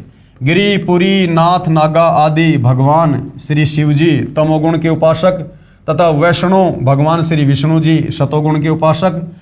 और ये सबसे पहले नहाने को लेकर नागा तथा वैष्णव साधुओं में घोर युद्ध हो गया। लगभग 25,000 ये त्रिगुण उपासक मृत्यु को प्राप्त हुए। जो व्यक्ति जरा सी बात पर नरसंहार कत्लेआम कर देता है वह साधु है या राक्षस, ये विचार स्वयं कीजिएगा। आम व्यक्ति भी कहीं नहा रहे हों और कोई व्यक्ति आकर कहे कि मुझे भी कुछ स्थान नहाने के लिए देने की कृपया करें, शिष्टाचार के नाते कहते हैं कि आओ आप भी स्नान कर लो, इधर उधर होकर आने वाले को जगह दे देते हैं। इसलिए पवित्र गीता जी अध्याय 7 श्लोक 12 से 15 में कहा है, जिनका मेरी त्रिगुणमयी माया, काल कह रहा है कि ये जो मेरी ये त्रिगुणमयी माया है, रजगुण ब्रह्मा, सतगुण विष्णु, तमगुण शंकर, इनकी पूजा के द्वारा जिनका ज्ञान हरा जा चुका है, वे केवल मान बढ़ाई के भूखे राक्षस स्वभाव को धारण किए हुए मनुष्यों में नीच अर्थात आम व्यक्ति से भी नीच स्वभाव वाले हैं। दुष्कर्म करने वाले मूर्ख मेरी भक्ति भी नहीं करते। गीता अध्याय 7 श्लोक 16 से 18 तक पवित्र गीता जी के बोलने वाला ब्रह्म यानी काल ये कह रहा है कि मेरी भक्ति यानी ब्रह्म साधना भी 4 प्रकार के साधक करते हैं। एक तो अर्थार्थी जो धन लाभ चाहने वाले हैं, जो वेद मंत्रों से ही जंत्र मंत्र हवन आदि करते रहते हैं। दूसरे आर्त कौन होता है, जो संकट निवारण के लिए वेदों के मंत्रों का जंत्र मंत्र हवन आदि करते रहते हैं। तीसरा जिज्ञासु, जो परमात्मा के ज्ञान को जानने की इच्छा रखने वाले केवल ज्ञान संग्रह करके वक्ता बन जाते हैं तथा दूसरों में ज्ञान श्रेष्ठता के आधार पर उत्तम बनकर ज्ञानवान बनकर अभिमानवश भक्तिहीन हो जाते हैं। और चौथे हैं ज्ञानी। ज्ञानी वे साधक हैं जिनको ये ज्ञान हो गया कि मानव शरीर बार बार नहीं मिलता, इससे भगवान की साधना नहीं बन पाई तो जीवन व्यर्थ हो जाएगा। फिर वेदों को पढ़ा, जिनसे ज्ञान हुआ कि ब्रह्मा विष्णु शिव जी तीनों गुणों वह ब्रह्म यानी क्षर पुरुष तथा परब्रह्म यानी अक्षर पुरुष से ऊपर पूर्ण ब्रह्म की ही भक्ति करनी चाहिए, अन्य देवताओं की नहीं। उन ज्ञानी उदार आत्माओं को मैं अच्छा लगता हूँ तथा मुझे वे इसलिए अच्छे लगते हैं कि वे तीनों गुणों यानी रजगुण ब्रह्मा, सतगुण विष्णु तथा तमगुण शिव जी से ऊपर उठकर मेरी ब्रह्म साधना तो करने लगे जो अन्य देवताओं से अच्छी है। परंतु वेदों में ओम नाम जो केवल ब्रह्म की साधना का मंत्र है, उसी को वेद पढ़ने वाले विद्वानों ने अपने आप ही विचार विमर्श करके पूर्ण ब्रह्म का मंत्र जानकर वर्षों तक साधना करते रहे, परंतु प्राप्ति नहीं हुई। क्योंकि ओम मंत्र से काल की भी प्राप्ति नहीं होती है, केवल काल के ब्रह्म लोक में जाया जाता है। काल कभी किसी को दर्शन नहीं देता, इसने सौगंध खा रखी है, कबीर परमेश्वर की तरफ से इसको श्राप लगा हुआ है। इसलिए वेदों में वर्णित जो ओम मंत्र की साधना है, उस ओम मंत्र की साधना से ये काल भी दर्शन नहीं देता है। और वो नादान ज्ञानी भक्तों ने ये सोचा कि ये जो ओम मंत्र है ये पूर्ण ब्रह्म का है, परम अक्षर ब्रह्म का है, इसलिए बेचारे तन मन धन से भक्ति में लग गए। लेकिन तत्व ज्ञान ना होने के कारण, तत्वदर्शी संत की शरण ना होने के कारण अंत में रहे काल के जाल में। अन्य सिद्धियां प्राप्त हो गई, ओम नाम की साधना से अन्य सिद्धियां प्राप्त हो गई। क्योंकि पवित्र गीता अध्याय 4 श्लोक 34 तथा पवित्र यजुर्वेद अध्याय 40 मंत्र 10 में वर्णित तत्वदर्शी संत नहीं मिला जो पूर्ण ब्रह्म की साधना 3 मंत्र से बताता है। इसलिए ज्ञानी भी ब्रह्म यानी काल साधना करके जन्म मृत्यु के चक्कर में ही रहे। यानी काल कह रहा है कि मेरी जो साधना 4 प्रकार के लोग करते हैं, अर्थार्थी, आर्त, जिज्ञासु और ज्ञानी। उनमें ज्ञानी मुझे अच्छा लगता है, क्योंकि ज्ञानी वेदों का सार निकालकर ब्रह्मा विष्णु महेश की भक्ति ना करके केवल मेरी भक्ति करता है, ब्रह्म भक्ति करता है। लेकिन वो बेचारा ये सोचकर करता है कि ये जो ब्रह्म नाम है ये पूर्ण परमात्मा का होगा, क्योंकि वेदों में महिमा तो पूर्ण परमात्मा की, कबीर भगवान की है, और मंत्र जाप का केवल इस काल का है। तो उन्होंने तत्व ज्ञान के अभाव में जो ओम मंत्र देखा तो उन्होंने सोच लिया कि ये ओम मंत्र भी परम अक्षर ब्रह्म का है, कबीर देव का है। तो वो भी धोखे में ओम मंत्र को परम अक्षर ब्रह्म का जानकर पूर्ण मुक्ति के लिए साधना करते रहे, लेकिन अंत में तत्वदर्शी संत की शरण के अभाव में वो काल के ब्रह्मलोक में चले गए, जिस ब्रह्मलोक में जाने के बाद साधक फिर से जन्म और मरण में आता है। एक ज्ञानी अच्छी आत्मा महर्षि चुनक जी ने वेदों को पढ़ा तथा एक पूर्ण प्रभु की भक्ति का मंत्र ओम जानकर इसी नाम के जाप से वर्षों तक साधना की। एक मानधाता चक्रवर्ती राजा था। चक्रवर्ती राजा उसे कहते हैं जिसका पूरी पृथ्वी प्रशासन हो। उसने अपने अंतर्गत राजाओं को युद्ध के लिए ललकारा। एक घोड़े के गले में चिट्ठी बांधकर सारे राज्य में घुमाया। शर्त थी कि जिसने राजा मानधाता की गुलामी यानी अधीनता स्वीकार न हो उसे युद्ध करना पड़ेगा। वह इस घोड़े को पकड़कर बांध ले। किसी ने घोड़ा नहीं पकड़ा। महर्षि चुनक जी को इस बात का पता चला कि राजा बहुत अभिमानी हो गया है। कहा कि मैं इस राजा के युद्ध को स्वीकार करता हूँ। युद्ध शुरू हुआ। मानधाता राजा के पास 72 करोड़ सेना थी। उसके 4 भाग करके एक भाग 18 करोड़ सेना से महर्षि चुनक पर आक्रमण कर दिया। दूसरी ओर महर्षि चुनक जी ने अपनी भक्ति साधना की कमाई से यानी ओम नाम की साधना से और जो उसने तप किया था 4 पुतलियां यानी एटम बम बनाए तथा राजा की चारों भाग सेना का विनाश कर दिया। 72 करोड़ सेना को चुनक ऋषि ने अपनी आध्यात्मिक शक्ति से नष्ट कर दिया। ये काल ऐसे ठगता है, ऐसे सद्बुद्धि नहीं आती है। अपनी पूरी भक्ति कमाई को नष्ट कर दिया। विशेष श्री ब्रह्मा जी, श्री विष्णु जी, श्री शिव जी तथा ब्रह्म व परब्रह्म की भक्ति से पाप तथा पुण्य दोनों का फल भोगना पड़ता है। पुण्य स्वर्ग में तथा पाप नरक में व 84 लाख प्राणियों के शरीर में नाना यातनाएं भोगनी पड़ती हैं। जैसे ज्ञानी आत्मा श्री चुनक जी ने जो ओम नाम के जाप की कमाई की उससे कुछ तो सिद्धि शक्ति 4 पुतलियां बनाकर उनमें समाप्त कर दिया जिसे महर्षि कहलाया। कुछ साधना फल को महास्वर्ग में भोगकर फिर नरक में जाएगा तथा फिर 84 लाख प्राणियों के शरीर धारण करके कष्ट पर कष्ट सहेगा। जो 72 करोड़ प्राणियों सैनिकों को संहार यानी अपनी वचन से मारा था उनका भोग भी भोगना होगा। चाहे कोई हथियार से हत्या कर दे चाहे वचन रूपी तलवार से, दोनों को समान दंड प्रभु देता है। जब उस महर्षि चुनक जी का जीव कुत्ते के शरीर में होगा, उसके सिर में जख्म होगा, उसमें कीड़े बनकर उन सैनिकों के जीव अपना प्रतिशोध लेंगे। कभी टांग टूटेगी, कभी पिछले पैरों से अर्धंग होकर केवल अगले पैरों से घिसड़ कर चलेगा तथा गर्मी सर्दी का कष्ट असहनीय पीड़ा नाना प्रकार से भोगनी ही पड़ेगी। इसलिए पवित्र गीता जी बोलने वाला ब्रह्म यानी काल गीता अध्याय 7 श्लोक 18 में स्वयं कह रहा है कि ये सर्वज्ञानी आत्माएं है तो उदार यानी अच्छी, परंतु पूर्ण परमात्मा की 3 मंत्र की वास्तविक साधना बताने वाला तत्वदर्शी संत ना मिलने के कारण ये सब मेरी ही अनुतमाम यानी अति अश्रेष्ठ मुक्ति गति की आस में ही आश्रित रहे। अर्थात मेरी साधना भी अश्रेष्ठ है। काल कह रहा है मेरी साधना भी अश्रेष्ठ है, क्योंकि काल की साधना की उत्तम उपलब्धि है ब्रह्मलोक, और ब्रह्मलोक में गया हुआ प्राणी भी नीचे जन्म मरण में। जैसे ये चुनक ऋषि ओम नाम की साधना की, ब्रह्मलोक में चला गया, उसके बाद अपने कर्म भोगने के लिए वापस नीचे आएगा, 84 लाख योनियों में जाएगा। इसलिए काल ने गीता अध्याय 7 श्लोक 18 में अपनी ओम नाम की साधना को भी अश्रेष्ठ यानी घटिया कहा है।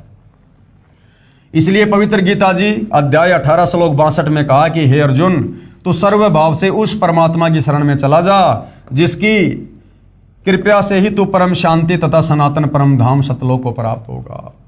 इसलिए खुद गीता ज्ञानदाता काल ब्रह्म गीता अध्याय 18 श्लोक 62 में अर्जुन को सलाह दे रहा कि अर्जुन देख ले, मेरी भक्ति करनी है ओम नाम की, या इससे नीचे ब्रह्मा विष्णु महेश की करनी है तो देख ले भाई यहाँ पर क्या क्या कष्ट भोगने पड़ेंगे। जन्म और मरण से पीछा नहीं छूटेगा, लक 84 योनि में जाना ही पड़ेगा, गधा कुत्ता सुअर बनना ही पड़ेगा, कर्म भोगना ही पड़ेगा। और यदि तुझे परम शांति चाहिए, जन्म मरण से छुटकारा चाहिए, तो गीता अध्याय 18 श्लोक 62 के अनुसार अर्जुन को उस परम अक्षर ब्रह्म की शरण में जाने की सलाह दे रहा है कि तू सर्व भाव से उस परमेश्वर की शरण में जा, जहां जाने के बाद साधक लौटकर फिर संसार में वापस नहीं आता। पवित्र गीता जी को श्री कृष्ण जी के शरीर में प्रेतवत प्रवेश करके ब्रह्म यानी काल ने बोला। फिर कई वर्षों उपरांत पवित्र गीता जी तथा पवित्र चारों वेदों को महर्षि व्यास जी के शरीर में प्रेतवत प्रवेश करके स्वयं ब्रह्म यानी क्षर पुरुष द्वारा लिपिबद्ध भी स्वयं ही किया गया। इसमें परमात्मा कैसा है, कैसी उसकी भक्ति करनी है तथा क्या उपलब्धि होगी। ज्ञान तो पूर्ण है, परंतु पूजा की विधि केवल ब्रह्म यानी क्षर पुरुष अर्थात ज्योति निरंजन काल तक की है।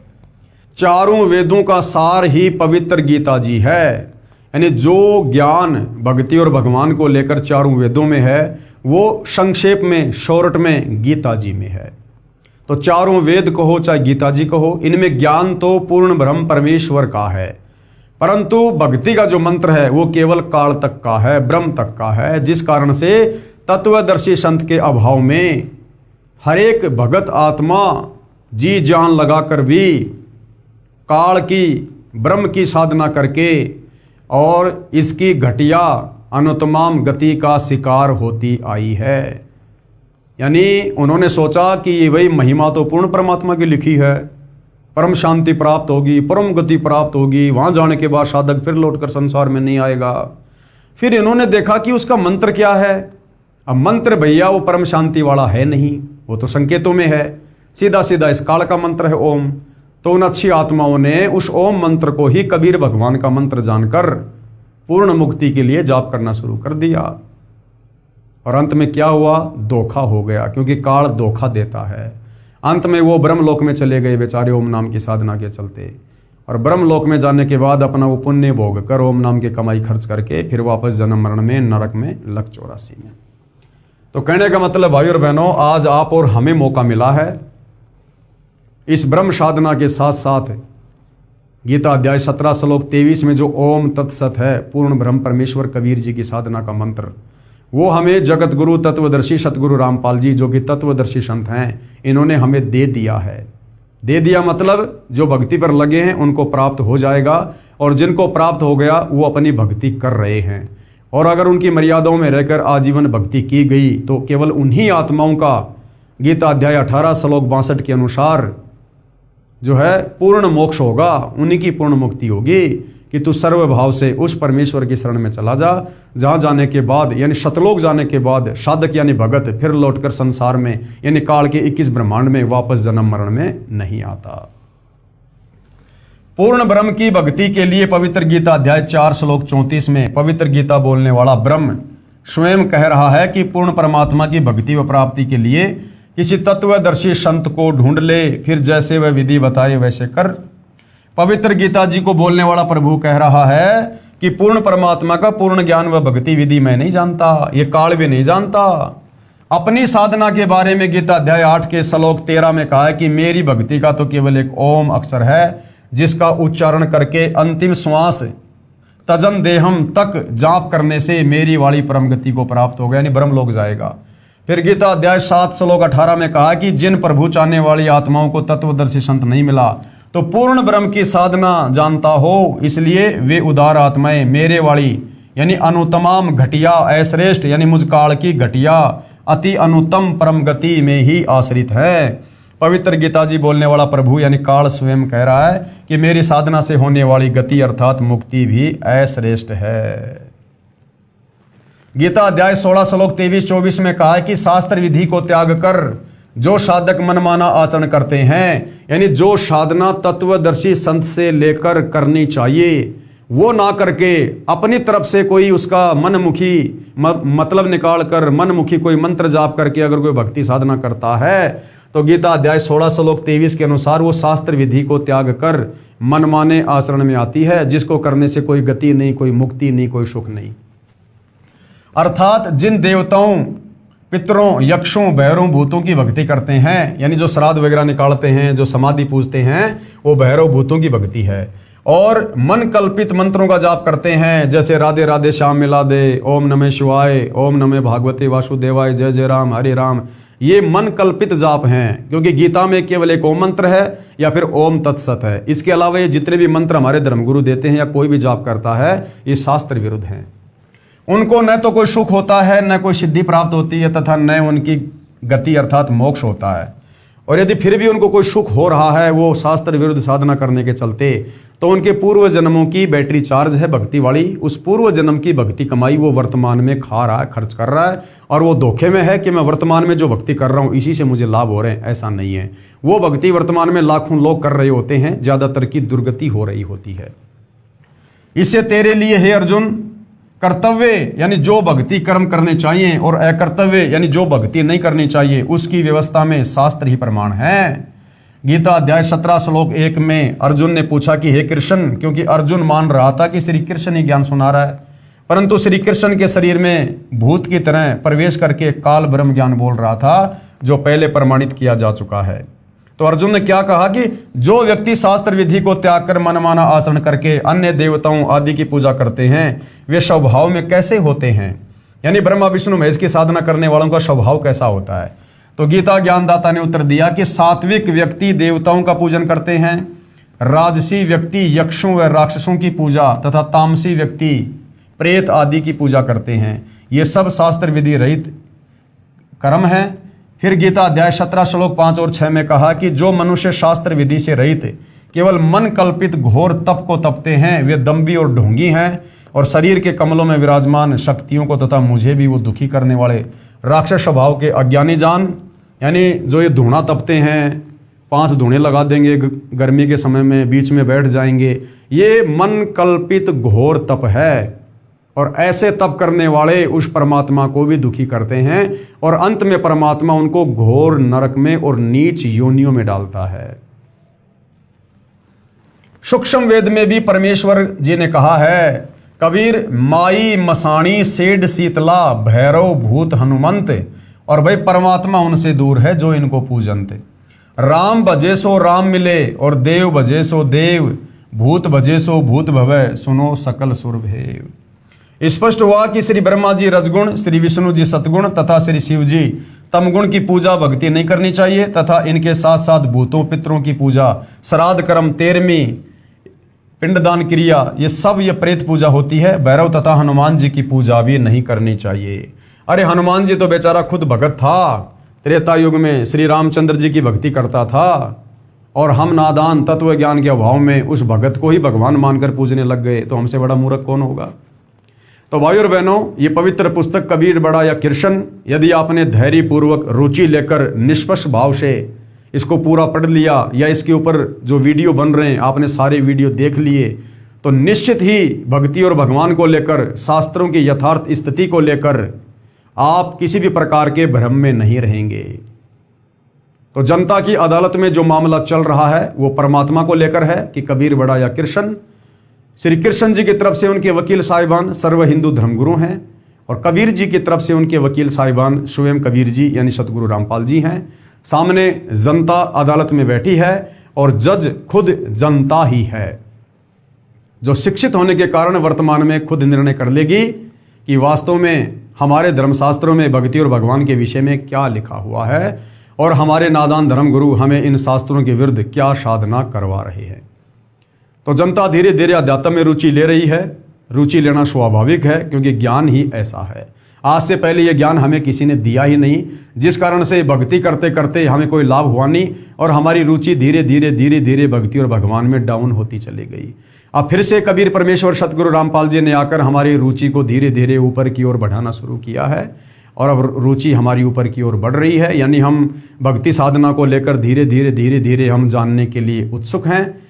और जब हमें ये पूर्ण ज्ञान हो जाएगा उसके बाद हम जगत गुरु तत्वदर्शी सतगुरु रामपाल जी से नाम उपदेश लेकर भक्ति शुरू करेंगे। उसके बाद देखना भाइयों और बहनों, जो लाभ इन्हीं ब्रह्मा विष्णु महेश की साधना करते करते हमें सदियों से प्राप्त नहीं हुए, वही लाभ चंद दिनों में तत्वदर्शी सतगुरु रामपाल जी की साधना से हमें होने लगेंगे और हमारा मन, हमारी रुचि भक्ति में आगे बढ़ेगी।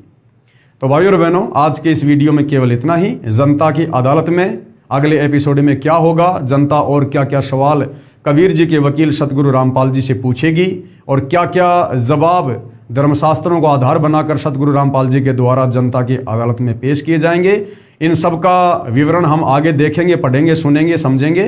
तब तक पूज्य गुरुदेव भगवान हम सबको आज्ञा दे, आशीर्वाद दे, सद्बुद्धि दे, हमारा मार्गदर्शन करे। बंदी छोड़ सतगुरु रामपाल जी परमेश्वर जी की जय हो।